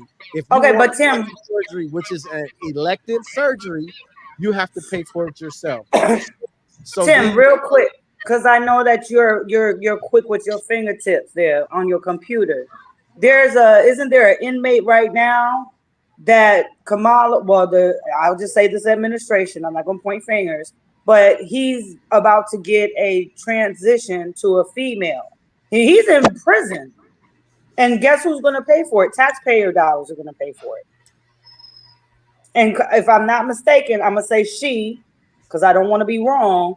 She pretty much signed off on it and put her stamp of approval on it. Now, this man is in prison saying that if he doesn't get that gender affirming care, that like he might die. So now the state has forced them to give this person a gender reassignment, and it's going to be done obviously under taxpayer dollars because he's in jail. Well, a percentage of taxpayer dollars, and the rest is corporation. But yeah, I get what you're saying. Yeah, there's an underlying problem here altogether, there's that. especially when you're dealing with the medical industry in general, because at some point we switch from trying to make humans or bring humans back to homeostasis or a normal state of being, we're trying to alter them to an alternative state altogether, which is it's something that's switched in our meta. And then when trying to switch them to that alternative state, we're calling that's their normal state, All right. rather than trying to get them back. Because the only reason you went to the doctor is because if something was wrong, right? There's nothing wrong with these people, or what is wrong is not what they're fixing. Okay. So the inmate who will be allowed to undergo gender affirming surgery is Autumn. I can't say the last name. Cordelion. She has been incarcerated since 2002 and is diagnosed with gender dysphoria in 2020. A federal judge has ruled that the Indiana Department of Corrections must provide gender affirming surgery despite a 2023 state law banning such procedures for incarcerated individuals. The court found that denying this care likely violated the 8th Amendment, providing cruel and unusual punishment, and the 14th Amendment due to sex discrimination. Cordelion had a history of unalive attempts and tried self-surgery, reinforcing the court's conclusion that this surgery is necessary for her well-being. This ruling applies specifically to her case and does not overturn the broader state law. Can somebody say mental illness, please? Can somebody say mental illness? Can I say something? Welcome to the panel. Who hurt you? Yeah, Trump for president. That's all I want to say. You know, it's like it's a thing that with this whole topic that a lot of people that overlook is that you will not be able to change the chromosomes, like the DNA that you're born with, even with the surgery. Like you're still gonna be either XX or XY, no matter what they do. So it's like me personally, I call them what they are. I don't really care. Like sue me, do whatever you're gonna do to me, but you are what you are. Right. I recently watched a live that had a big following, and it was a transgender individual speaking with the host, and the transgender woman was asserting that she was the same as the cisgender host. So I have to say that the terms that they use, the cisgender host, and basically the host broke it down to what your point is, Percy.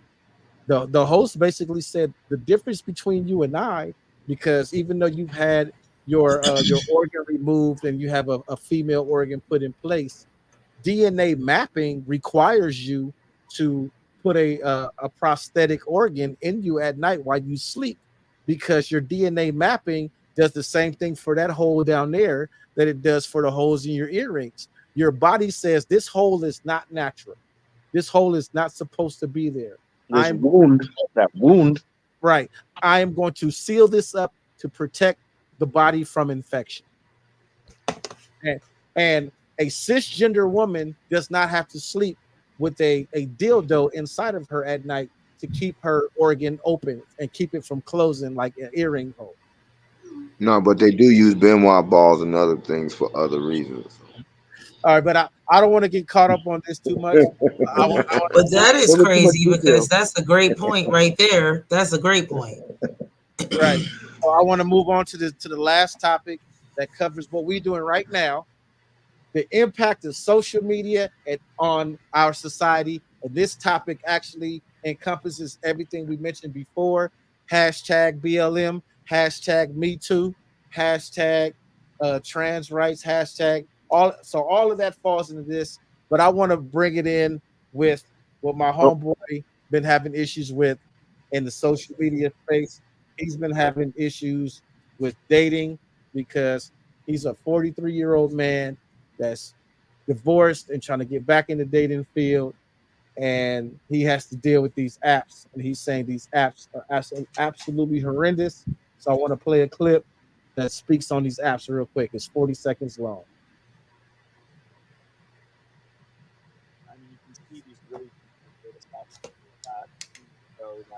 women get tons of attention on dating apps, and men Volume. and or a very small percentage of men get all the attention. And I can't hear it. just that the operational We can't hear on it, these apps Tim. is extremely skewed. It's really, Imagine really you go to a low. party, and it's almost entirely men. Right? Let me say, maybe everybody mute, and that might help.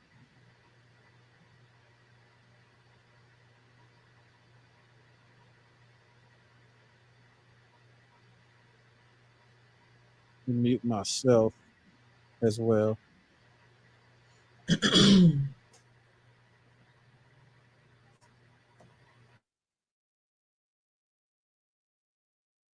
I mean, you can see these really dramatic data sets that seem to show that women get tons of attention on dating apps and men get none at all. Okay.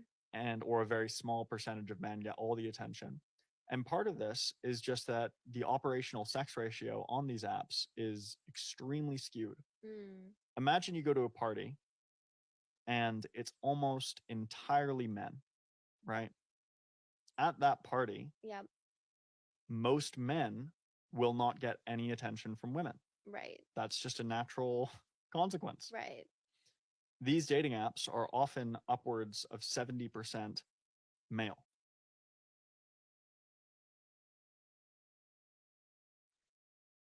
All Thir- right. Thirsty dudes out there, man. That's all it is.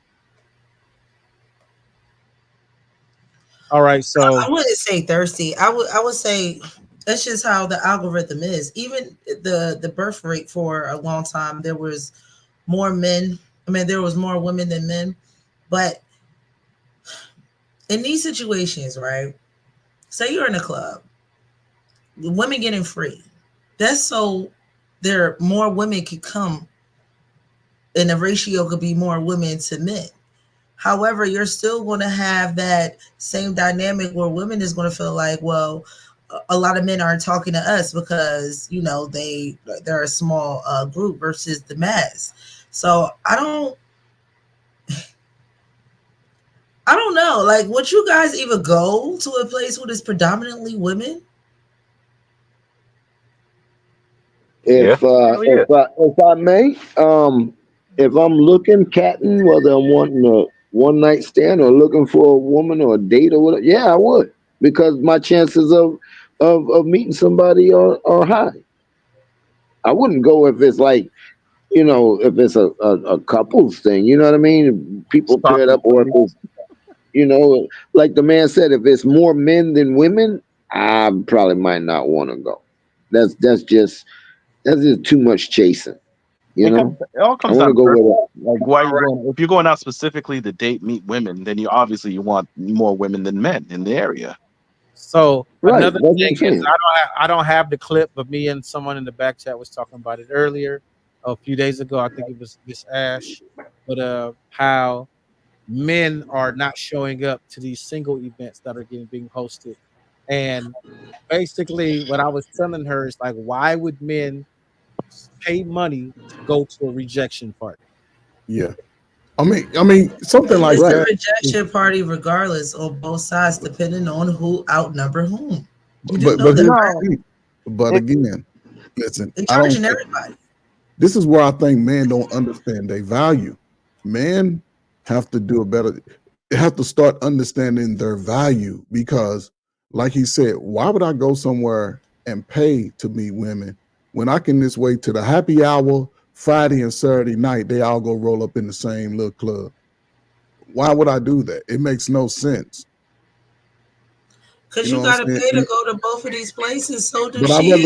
rather go where I can get tipsy, where I know you're gonna get, you know what I'm saying, and it levels the playing field. See, in that space like that, you're gonna be under the microscope. And if one woman rejects you, guess what? Women are sort of slow like that when it comes to men. All of them will reject you. It'll just be a snowball effect. Yeah. So why even put yourself in that situation? Women would got to just go feel through the like same thing. It's instead that y'all not as selective as if the so-called, I'm gonna just throw this out there. If the so-called righteous fair, manosphere came in a group, in a singles dating group, they would probably have the same fucking mannerisms. All I'm saying is that if you outnumber a group of people. 9 times out of 10, you're going to deal with rejection. Same thing with women. If the men outnumber them, a lot of them are going to have to deal with rejection. You see it in the dating shows all the time. So I got a question, and I'm really trying to figure it out. So it's a legit question, like not trying to be funny. So he was saying that like over half of the people on the dating, I've never been on a dating app. So over half of the people on a dating app are men. But then like, so it makes me kind of question like, because at first I was thinking, well, maybe men just prefer to meet women on a whim. Like, okay, I saw her at the grocery store, or I saw her at my cousin's barbecue, and we meet and we chop it up. But at the same time, they're still also going on the apps, and they're the higher percentage on the apps. Does that make sense? It's supposed to be. It's it's more not. women. It's more women on apps than men, and I'll say it for You're on myself. mute. Oh, Yeah, Not Timmy, you. I No, mean, not you, but I don't Coach. think that's true. There's definitely more men on these apps than it's women. more women naturally than men. The thing, and listen, I was on dating apps before I got married, and let me tell you something. I was probably a 95% success rate. It wasn't that difficult at all. Stay I was humble. probably Stay humble, Ferg. Stay no. humble. I'm just saying though, Like, because no, it's not that hard. I don't know what y'all doing. Y'all just doing it Nah, wrong. leave that man alone. that hard, man. Leave my light-skinned brother alone. Hey, and listen, it's My not. man just go on there, That's lick how his he lip, acted and too. it's a wrap. again, It's a wrap. Like speaking on my friend, because I just texted him and tried to get him to come on the panel so I don't speak for him. But he basically was saying, he's very successful. He has 4 college degrees, 2 bachelor's degrees, 2 master's degrees. He owns a business. He's very successful. And what he comes across, and he said, this is just how it feels. Is when he on there, talking to somebody, whatever, it'll go dry, it'll go cold. And it's because these sites create an environment to where everyone's just waiting on the next person that's better. It's like the grass is all, if I got this dude, got 4 degrees and he got a business, I got him interested in me, then I can attract the next level up. So you know what I mean? That's Kind of like the husband store. No, it's 2 words. That exact joke. Yeah, Yes, There's 2 words that y'all missing. It's hypergamy and pre-selection. Like this is a phenomenon that exists in our sexual dynamics amongst women, and that's phenomenon. Yes, that exists amongst our women. Then that's hypergamy, where it's especially if it's this short-term dating strategy, right? Because it's that guy is only going to be around for so long, right? Because that's your assumption. You only look for that short term, and if I can get this guy, then there's probably somebody better. And then going back to your whole husband store thing, we're not looking for husbands now. They're just looking for that short term satisfaction or whatever, to get off whatever they need to get off for that night. You know what I never liked about that definition? Which Is one? that it insinuates instant gratification is hypergamy. But it's just instant gratification. It's No, like no, no, trying no, to give no. other decorated ass words No. to something so simple. There's hypergamy, but it's exacerbated by instant gratification. Is it? But again, Okay. I said it earlier. Some of us have to admit that we just ugly as hell.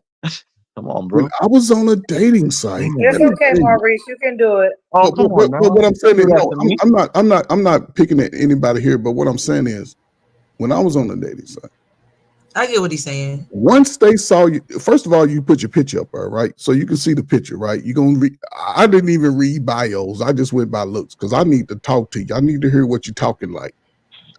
And once you start talking, you can iron all of that out. I never bought up sex. Yo, coach. Yes. Yo, coach, I just wanted to say real quick, you are absolutely right. Because I remember I had an ugly boyfriend too because he was funny as hell. He was funny as hell. He said the right things and made me laugh. He wasn't somebody that I would normally be attracted to, but he shot his shot. He played the friend. He was funny. And he knew he was ugly. Matter of fact, I call him blacker than under the bed. Still to this day. And you didn't hurt his feelings. He probably Nope, laughed not right one bit. along with you. And that's the difference of the. Listen, man, you have to. Hold on. I'm trying to figure out why we associating dark with ugly. No, we're not. Again, I'm light What's skinned. going on with these two light skinned people talking about how I'm dark light and skinned and ugly ugly. going Hey together? man, they What's going throwing on? rocks at you, bro. They throwing rocks at you. I'm feeling them. They're knocking me upside my head, bro. No, because I'm with Maurice. I feel attacked. no, don't feel attacked. You just lucky I'm married. Just be lucky that I'm not, because then you wouldn't be attacked. Yeah, but You anyway. always play some type of game, yo. But what I'm saying How you is, doing? when I was there, And I wasn't saying he was ugly because he was darker than under the bed. That's what it sounded like. That was the Well, name you no, gave him. Maurice. That's exactly No, what it sounded like. That's the Maurice. name you gave him when you described how ugly he was. You said, "I'm Maurice, ugly, it's dude." okay. Maurice, I'm sorry. You accept my apology? yes, yeah, I'm yeah. sorry, You're Maurice. forgiven. I'm sorry. I'm just gonna use myself as an example. Not all women like light skinned dudes. Not all women like dudes with bald heads. So out of those 10, 4 or 5 of them were gone. And again, once they saw you in person, all of those little, I guess, what is it called? Those what is it, that list they got? That shit would go out the window. I meet them on Wednesday, Friday, they doing whatever. Saturday, they doing whatever. I used to run one in, run one out.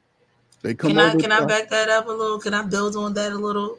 I'm I've done. never I'm been just on done. I haven't been on dating sites for the same intentions that other people may have been. But this is what I will say. I know that I am not the 10 of all fucking 10s because I seen a 10 and even I was attracted to it. So, I know that that's not me. However, as an average looking person, I definitely done talked my way in a lot of dudes' inboxes or interests because they just like what the hell I said. That's not the same thing, man. Like, Why dude, isn't it? Y'all dudes do it all the time. listen. All I did was take your book and No, hold apply on. it to a man. No, hold on. Let me fix one premise. Woo, woo. Like, Okay, Morphine. men in groups be putting up the craziest of pictures and be like smash or pass, and the amount of smashes that come up from these crazy. There was this. I don't know if there was a picture of this zombie chick, but she had a fat ass. It wasn't even like a real AI. It was like a zombie chick, and they put up smash or pass. The amount of smashes that came up, bro. Yeah.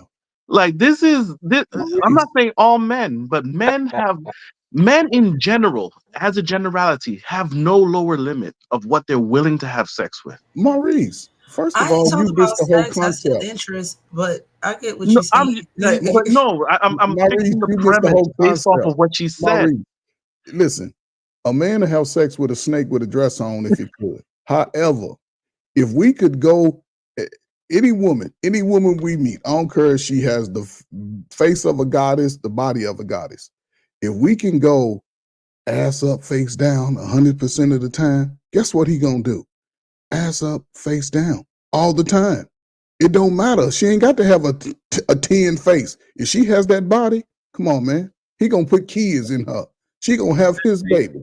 Let's see what the Surgeon General has to say about. Oh, my bad, Percy. You want to say something? I'm just saying, whoever you're talking about, they got a poor strategy.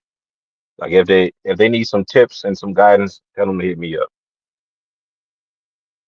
I can't with Percy. All right, let's see what the Surgeon General has to say. This is a guy talking about the Surgeon General. Yo, as much as I love social media, I think this got to stop. I mean, I don't think we're really realizing how much destruction the social media is doing. Not only on a personal, individual level, like where your mind is giving you ADHD, but on an interpersonal level where we're engaging with each other.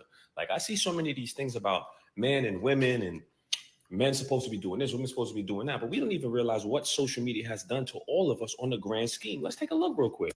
So the Surgeon General said the threat that social media poses to children requires urgent action. And he demanded Congress to put a label on the apps, as it does with cigarettes and alcohol. The mental health crisis among young people is an emergency, and social media has emerged as an important contributor, Murthy said in the New York Times on Monday.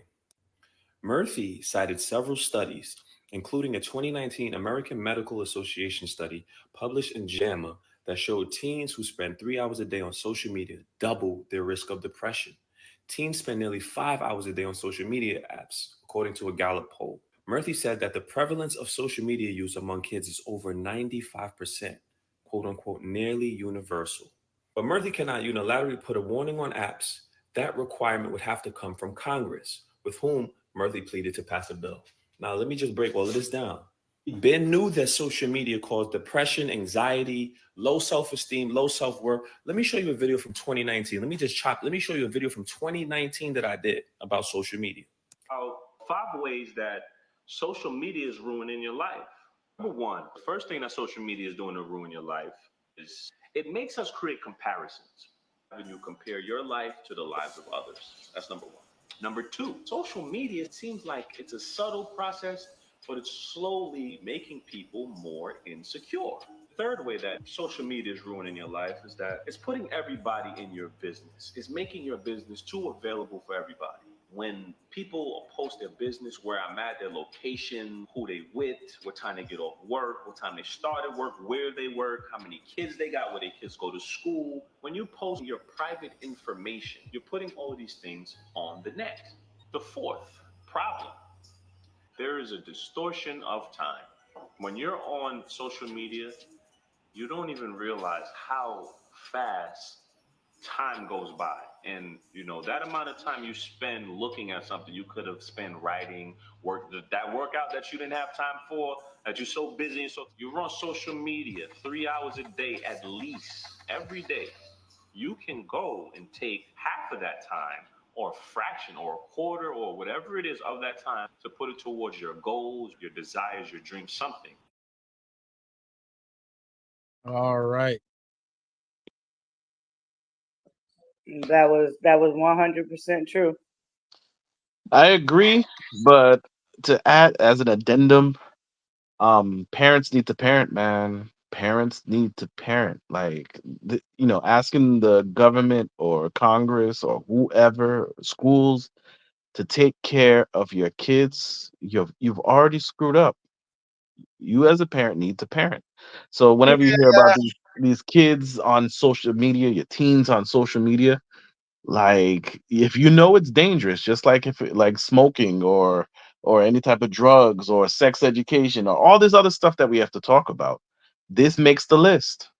But the thing is that when it comes to cigarettes and alcohol, by it having those labels on it makes it that much easier to regulate.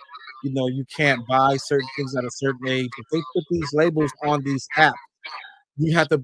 Not everyone can download. Well, I was also gonna say, if you guys can correct me if I'm mistaken, it's not just talking about kids; it's actually talking about adults too. Because we're on Facebook, we're scrolling, and he says, if you even took half of that 3 hours, like this, I ain't gonna lie, I'm guilty of it. There be sometimes I'll be out here in the back chat, Tim no way. Yes lying. way. And then You I'd be like, lying. you know what, Tim? Matter of fact, what I do today? Around noon? I was like, let me get off this phone with you. I got some stuff to do. Let me go take care of my chores, right? Because we can get wrapped up into it. So it's not just about kids. I get what you're saying, Maurice, and you're completely correct. No, remember I But said I don't want to zoom over the adults either, because it consumes our lives as well. no. I mean, my statement was as an addendum because I agree. It's an issue. Social media is an issue. It's something that all of us need to take inventory of and use our time more constructively towards things rather than being on social media. But in the same sense, like whenever you start throwing kids in and the concepts of depression, anxiety, and all this other stuff, we can't neglect our responsibility not only to take care of ourselves but also to take care of our children. And I do agree, but I do want to. Okay, as you say, your addendum.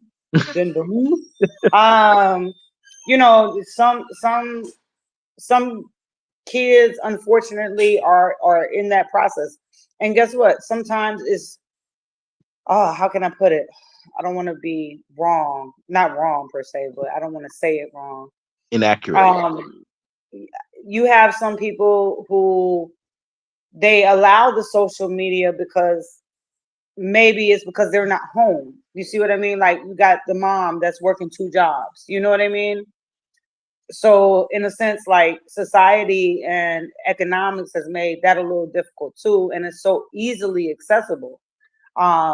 Whether you don't even need a phone. You can go on your Roku TV nowadays and type into YouTube and Google whatever it is you want to watch and see skits and things like that. So it's not just like the phones or the tablets, it's the TV. And again, there's some people, unfortunately, that I'm not saying that they don't have an option, but if they're not present due to certain circumstances, it's not really something that they can do much about. I mean, based on the example you gave, it just seems like that house needs order. And you already know the person that's responsible for order in the household is the man.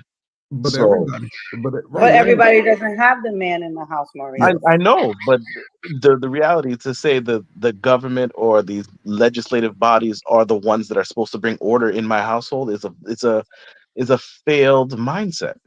but social media is doing exactly what it was set out to do: dummy down the ninjas. That's exactly what it's doing. Right.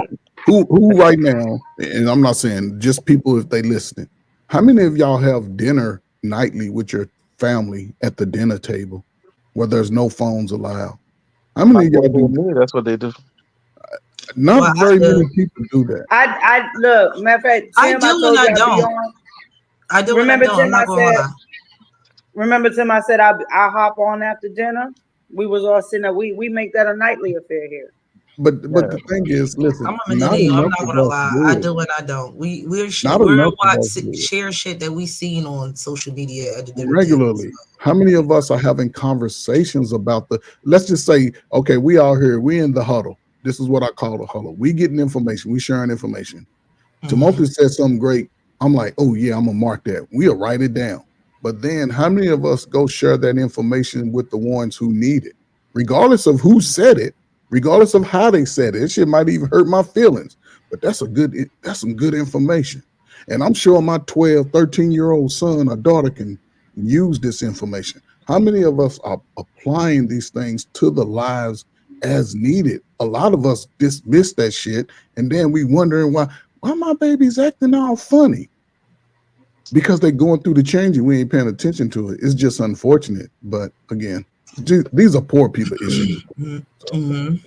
So somebody got to change. Somebody got to be the voice of reason if you want your life to change. Because I may be on the other side, but we have children, and the children need an opportunity to have the best possible life without all of the bigotry, without all of the perpetuous lifestyles that they're trying to force on young children.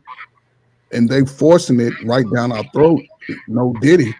And nobody's saying nothing till after the fact. We'll see it and we'll talk about it for weeks and weeks on the doorstep with our girls and guys on the phone.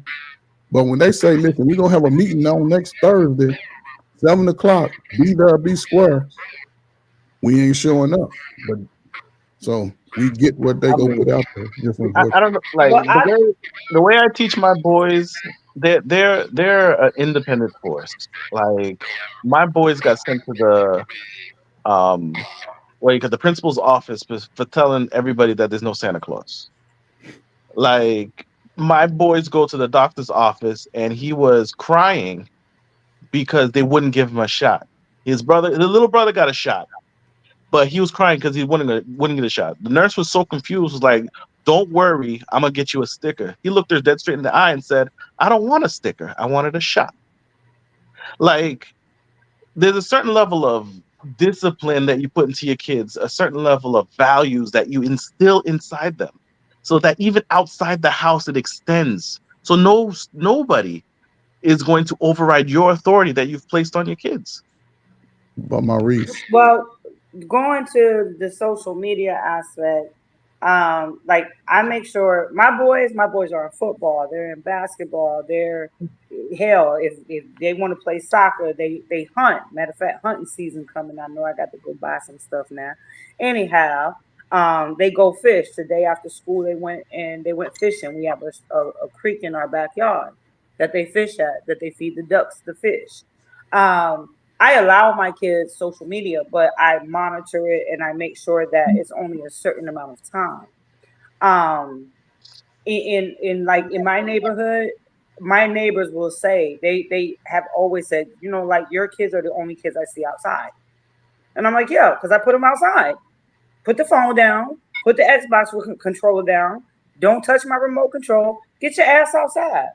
Go play football. Go play basketball. Go hunt. Go. We even have a hunting stand in our backyard because we're on 3.5 acres, so they Miss can actually Fields. hunt out here.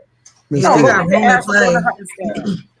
Miss Fields. I'm in the city, Yes, so sir. we don't got those type of options.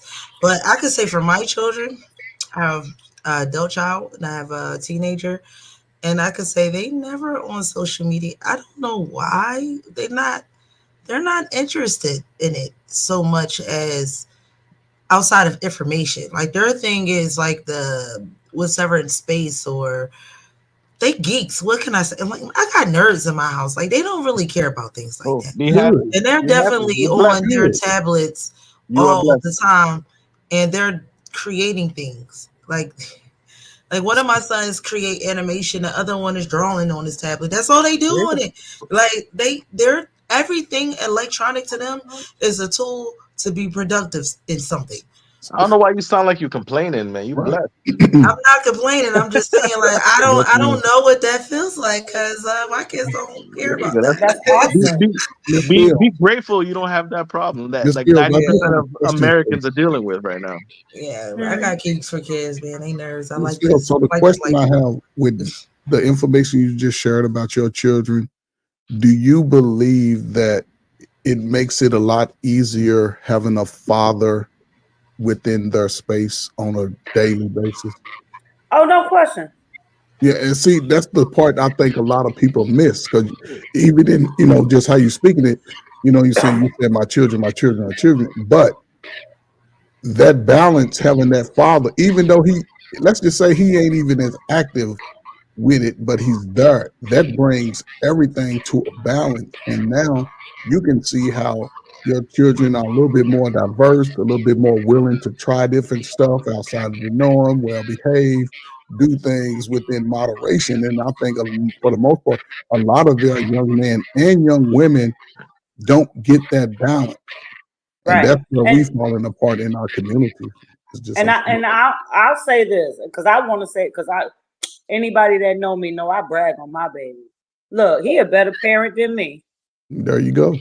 That's I'm what we busy do. cooking. I'm busy cleaning and folding laundry. He outside playing football. He outside going to basketball. He outside hunting with him. He going to the store buying fishing stuff with him. He in the room playing Madden and talking junk with him and toughening them up a little bit.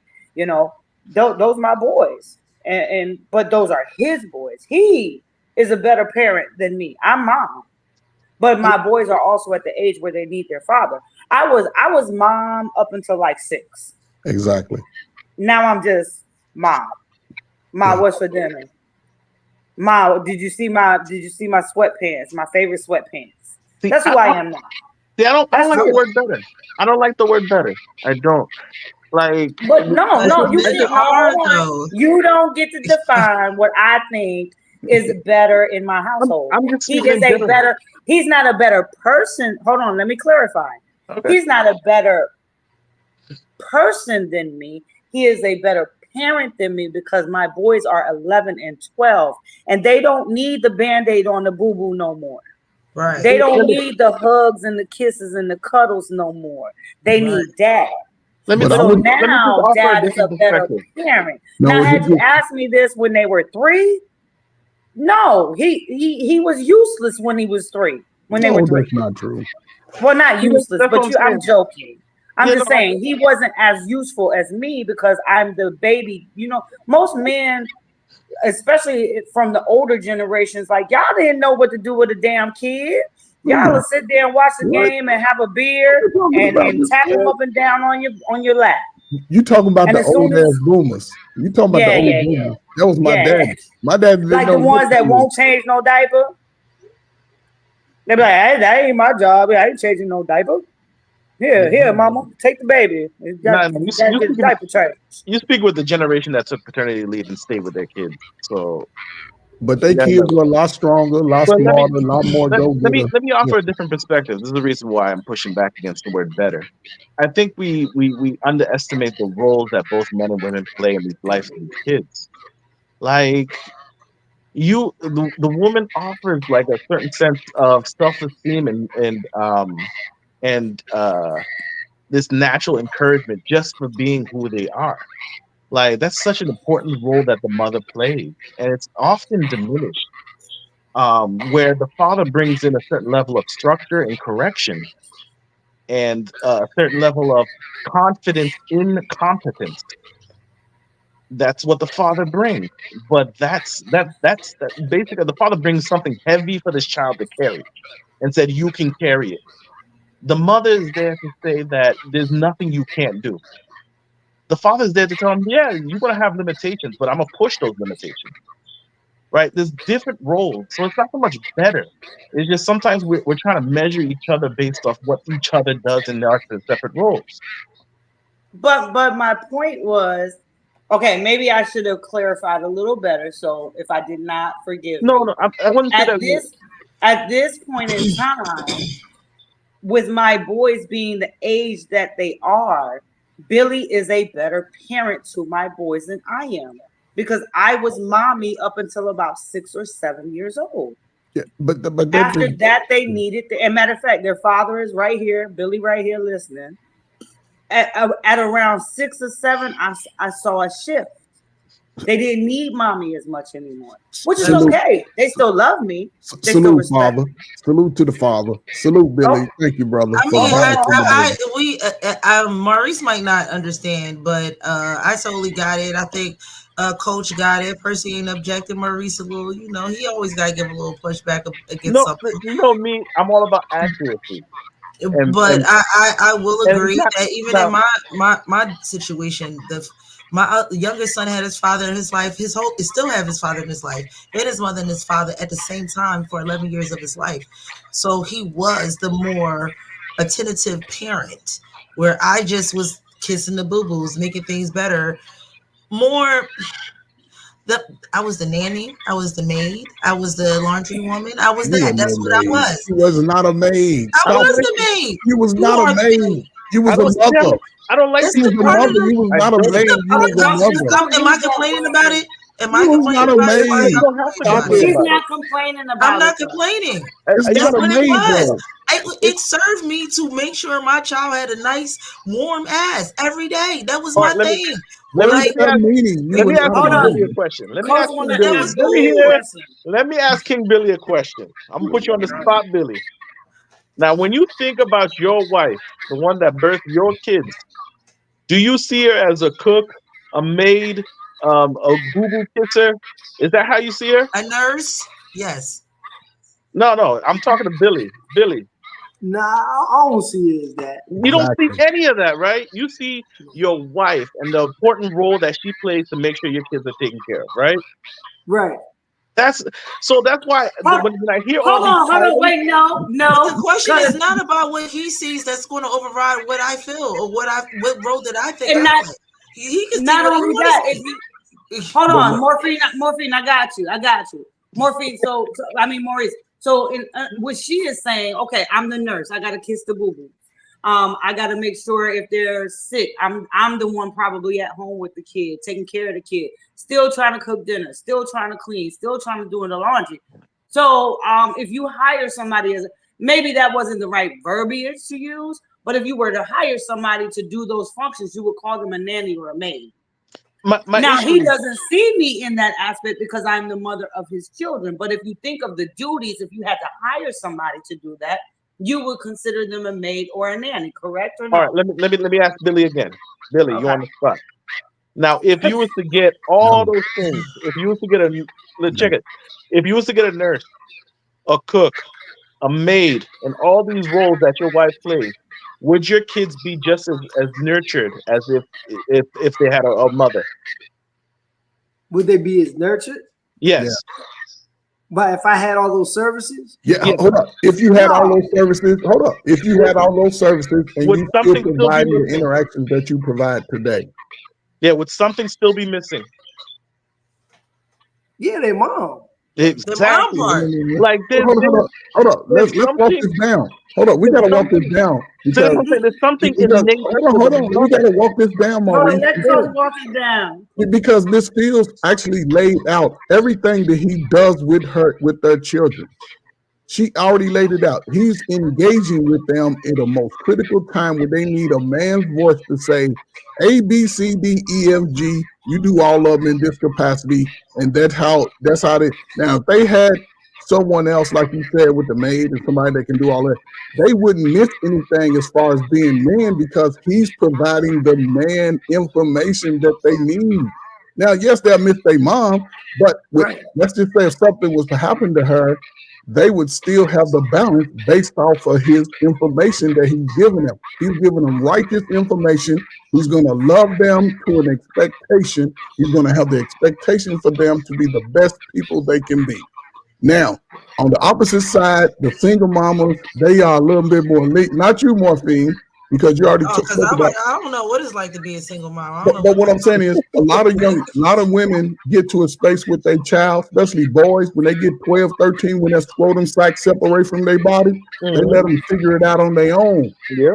Then they wonder why when they get 17 and they're a 6'8" monster out here in the streets, I don't know what happened to him. His daddy ain't in his life. So it's obvious that the male's presence plays a big role in boys, even in girls once they become teenagers. Because I'll be damned if I ain't never heard a man in all my life say, you know what, I wanted my daughter to grow up to be a stripper. I just wanted her to get out here and throw that cootie cutter around. Ain't no man thinking like that. He's going to be on her back like, no, you can't do that. But he's going to teach her from an early age, respect yourself, respect your body. Now, it is nothing. Let's get back to what Mrs. Fields said. It is nothing wrong with her ideal of thinking that her husband was just a better parent than she was at the critical time that they needed a parent at that age. Even I thought that. Like at a certain time, my son needed his father more than being around his mother. He didn't need to be under my behind all the time, trying to figure out why they don't make polish for boys. but that didn't make it didn't make a person a better parent. It just y'all just understand that as a boy transitions, he needs another voice in his ear. You cannot listen, and I can say it from my own example, my personal life, and the boys that I mentored. Once the boy turns 13, 14, and his scrotum sac separate, he is no longer looking to mama to get her scent. He wants the scent of another young lady. He's actually looking to have sex for somebody. And if he's not getting that understanding from a man, like a lot of dudes end up being that don't get that, they out here sexual predators. They gonna screw anything. They don't care if they get a baby. The baby gonna lose out. They don't care about the woman because she just gave sex. He been told he ain't shit by all his family, so he like all women ain't shit because I ain't shit, and it is what it is. And just so y'all bringing both great points because y'all allowing y'all children to have balance. That's it. That's what the children need, balance. And yes, keep cooking the meals for them. Make your kids clean up your whole house, or they don't eat until they clean up. Make it like it's supposed to be. I don't know what that is doing. Y'all better. Yo, shoot, we had an argument on Facebook. We gotta wrap it up. We at the 2-hour mark, but I'm gonna end my last like this. We had an argument on Facebook about exactly how what you said last, Ferg, about the children cleaning the house, and a guy felt like this is what the man said. He felt like if she's not working, if she's supposed to take care of the house, then why I got the kids cleaning?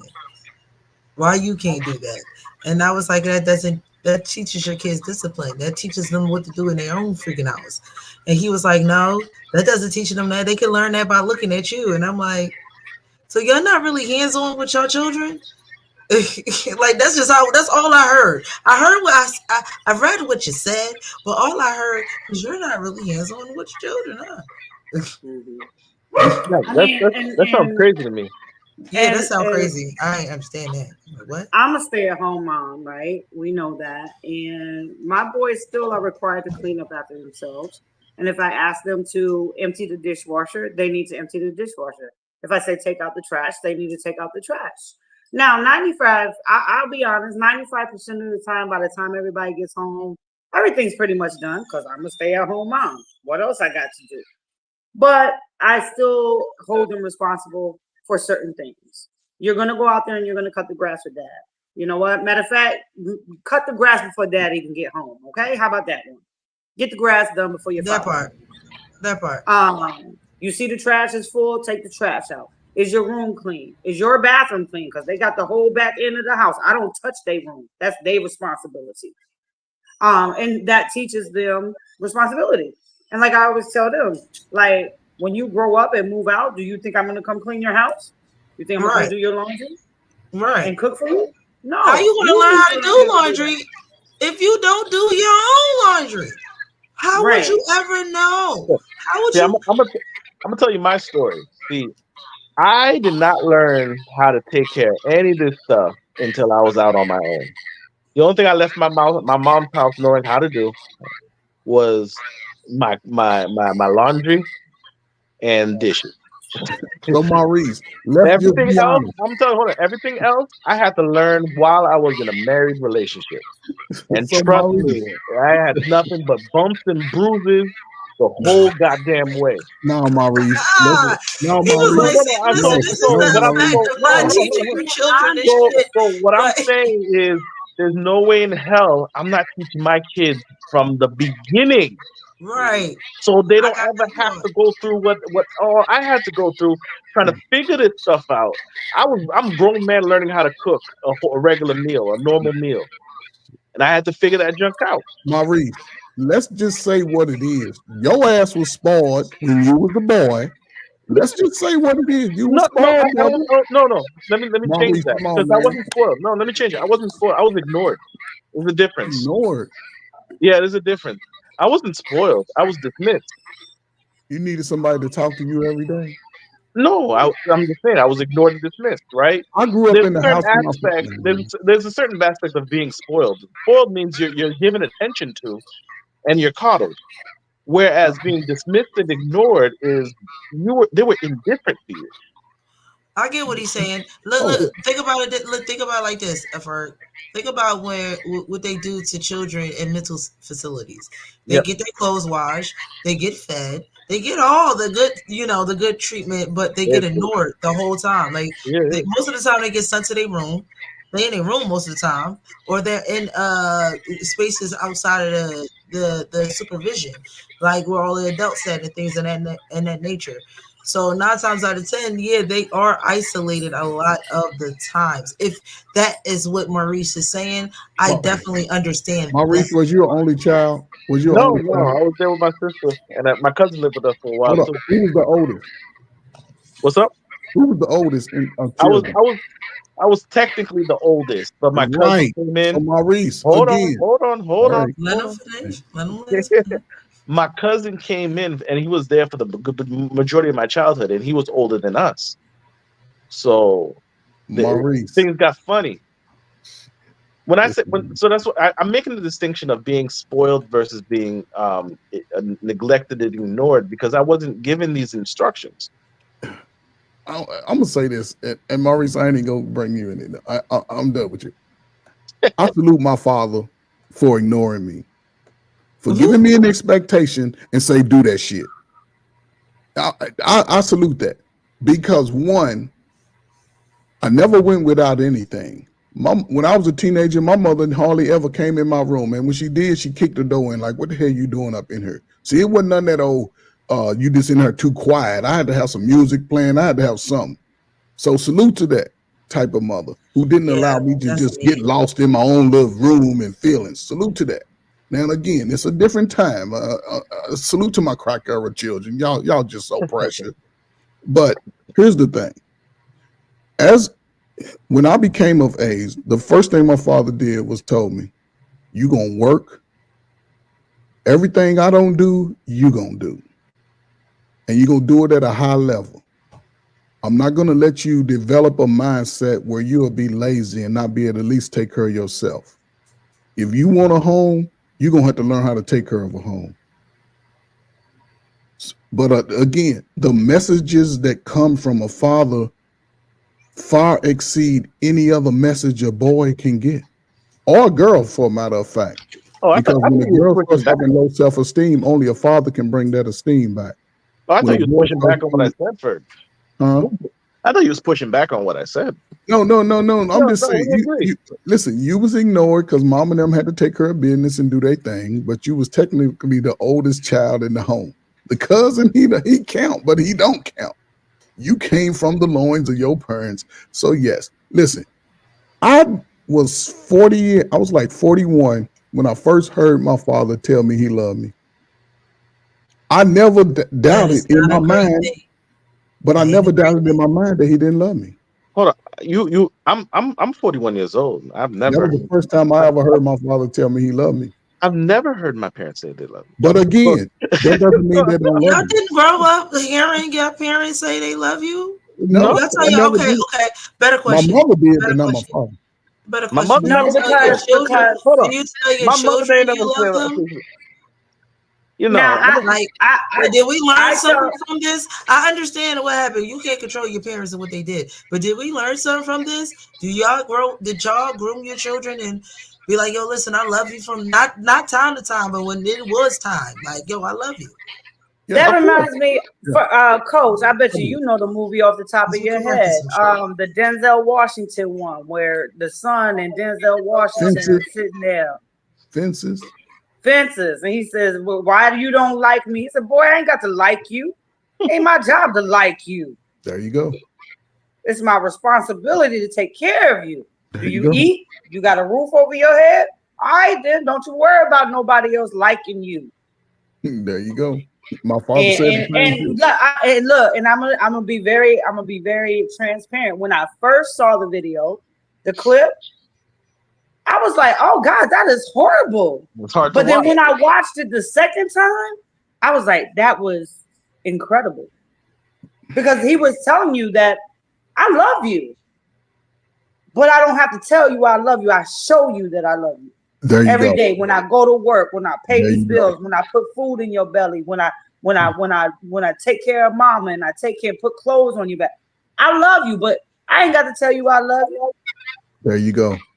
And most young people don't get that information. They don't get it. They thinking that, oh, they don't love me because they didn't talk to me. No, they thinking about the next thing they got to do to keep you protected, to keep you safe. So, I got more to put on that, but I'm gonna let Morphine end this show. Maurice, give me a hug. Yeah, man. we Give me a hug. will help because I'm like, I don't agree with that. You got to tell your children you love them. But that's Like, the you way gotta women say think. it. It gotta be That's the way verbiage. women It think, gotta though. be something they hear, or they gonna go out in this world and look for that fucking verbiage somewhere else because they never got it at home. But that's the way women think, though. Women think like that. No. Women So and men are we're here different. to tell you that's what you're supposed to do. That's why the Lord made me, so you can know, babe. You should tell the baby that you love it sometimes. It's a Like baby. You I know, said, just come out the blue, be like, son, I love you. yeah, like I said, Like, there's a certain level of accuracy that's necessary here. It's a little bit these strokes are a little bit too broad for me. Like it's yeah. not wrong. We're hitting the spots of the painting that we're supposed to hit. But we're doing a little bit more than we should, and we're missing certain areas that we should hit as well. So that's why I'm like, Yeah, I get it's you lacking saying. some So nuance, lacking some accuracy, yeah. but I get the sentiment. All right, we're gonna end this. Thank you guys. Let's get you going around the board. Go ahead, Shout Ferg. Go yourselves ahead. out. Let's end this thing. I mean, it's always a great topic. That's why I like coming over here. I appreciate you, Morphine. And Morphine, real quick, let me tell you something. In your natural state, that's top 10 right there. That's top 10. That's top 10. So every Monday, make sure you natural because that's top 10 right there. That's it. I'm gonna try. I mean, but with the topics, yes, we've seen how a lot of these societal enormities, well, I guess I ain't using the right word, have changed us as a nation of people because we always seem to acquiesce to the easiest and the most ratchetest stuff that really makes us look bad. But if you want to change that dynamic for yourself and your children, you just have to do what's righteous.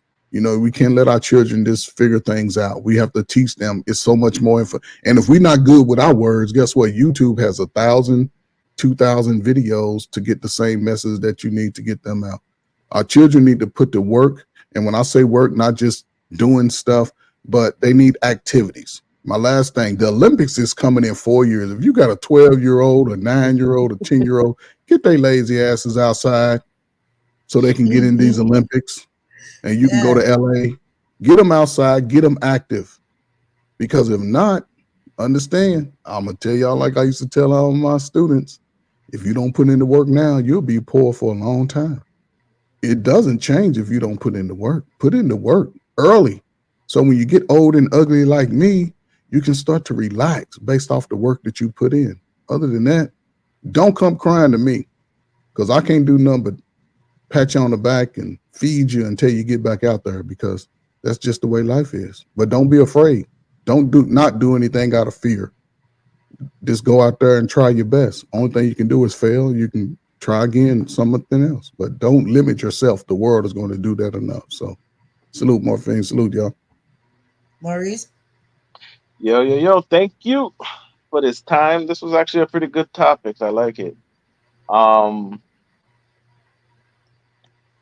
I had it all formulated while Ferg was talking. Now my mind going blank. But He's like that. But okay. What it is, I think a lot of the issues that we've been dealing with all throughout is because I think it's a trauma response, or even like an extra, or too much swing of the pendulum. I think for the majority of our history, we've seen the problems and the pathologies that come from over discipline. Right, we know what that is. We know it so well we fear it. Right, we know what it looks like when there's been too much discipline placed in a home, too much discipline placed on a child, too much discipline and this idea of constraining people and people bucking from that, looking for freedom, looking for liberty. And we know what that looks like, and we're fearful of that. And there's a certain level of trauma response. But I think, like I said, we're on the other side of this pendulum here. We know the tyranny of discipline very well. And we're learning now the tyranny of compassion. Because all these issues, all these new age issues, it's all around this compassion, or this this overall acceptance of people's plea for victimhood. Right? So there's this tyranny of compassion where there's no second guessing if someone is complaining of a pain or a hurt or a discomfort. They're morally superior just because they've claimed that. I don't care what everything that we've talked about, whether it was Black Lives Matter, Me Too movement, Believe All Women, all these things is that tyranny of compassion. So I think the hope, or what I hope to have accomplished, is to get this balance down. Right, we need discipline back, because getting rid of it altogether is causing this other issue. And in going back to get discipline, it doesn't mean we're getting rid of compassion. And then they need to play off each other. And to end that, come check me out on my YouTube channel. That's Maxi Studio Music, spelled lowercase M-A, capital X, lowercase S-I, Studio Music. Make sure you check your spell check, because sometimes I'd be switching up on us. It says Maxis instead of Maxi. So make sure you check it out. Check out my music. Come like and subscribe. And hope to hear from y'all. Thank you. All right, Miss Fields, your last little comments? Anything you All want right, to say? I'll make mine quick. Because I'm gonna just put it all for the topic as a whole. I think that, and this might even be it could be an unpopular opinion, but if I now looking back on the conversation that we had tonight, which was great, by the way, not really much has changed except for technology. I think the same shit that we're kind of going through now, we were going through back then, but the only difference is now that people are taping it, recording it, putting it on social media, putting it on entertainment.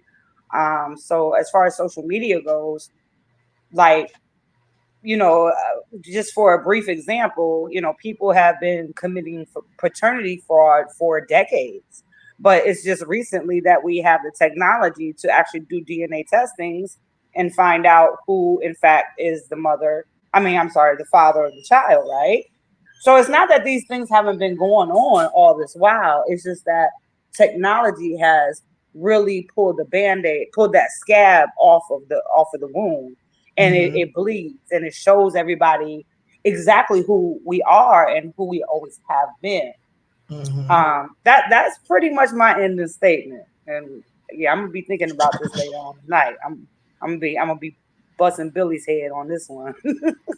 Well, Morphe, before you go, I just want to say, Miss Fields, tell your husband thank you for coming up, sharing. Appreciate him. Be strong. Always. Appreciate y'all. Morphine, always. Maurice, stop crying, brother. Come on, man. Come on, man. Yeah, son, man. Yo, I get no love this too. has been Yo, another I'm more coughing. conversations with the I need my average black compliments man. too, Thank man. you. Thank y'all guys for watching. Thank y'all for coming. Until next Monday. All right.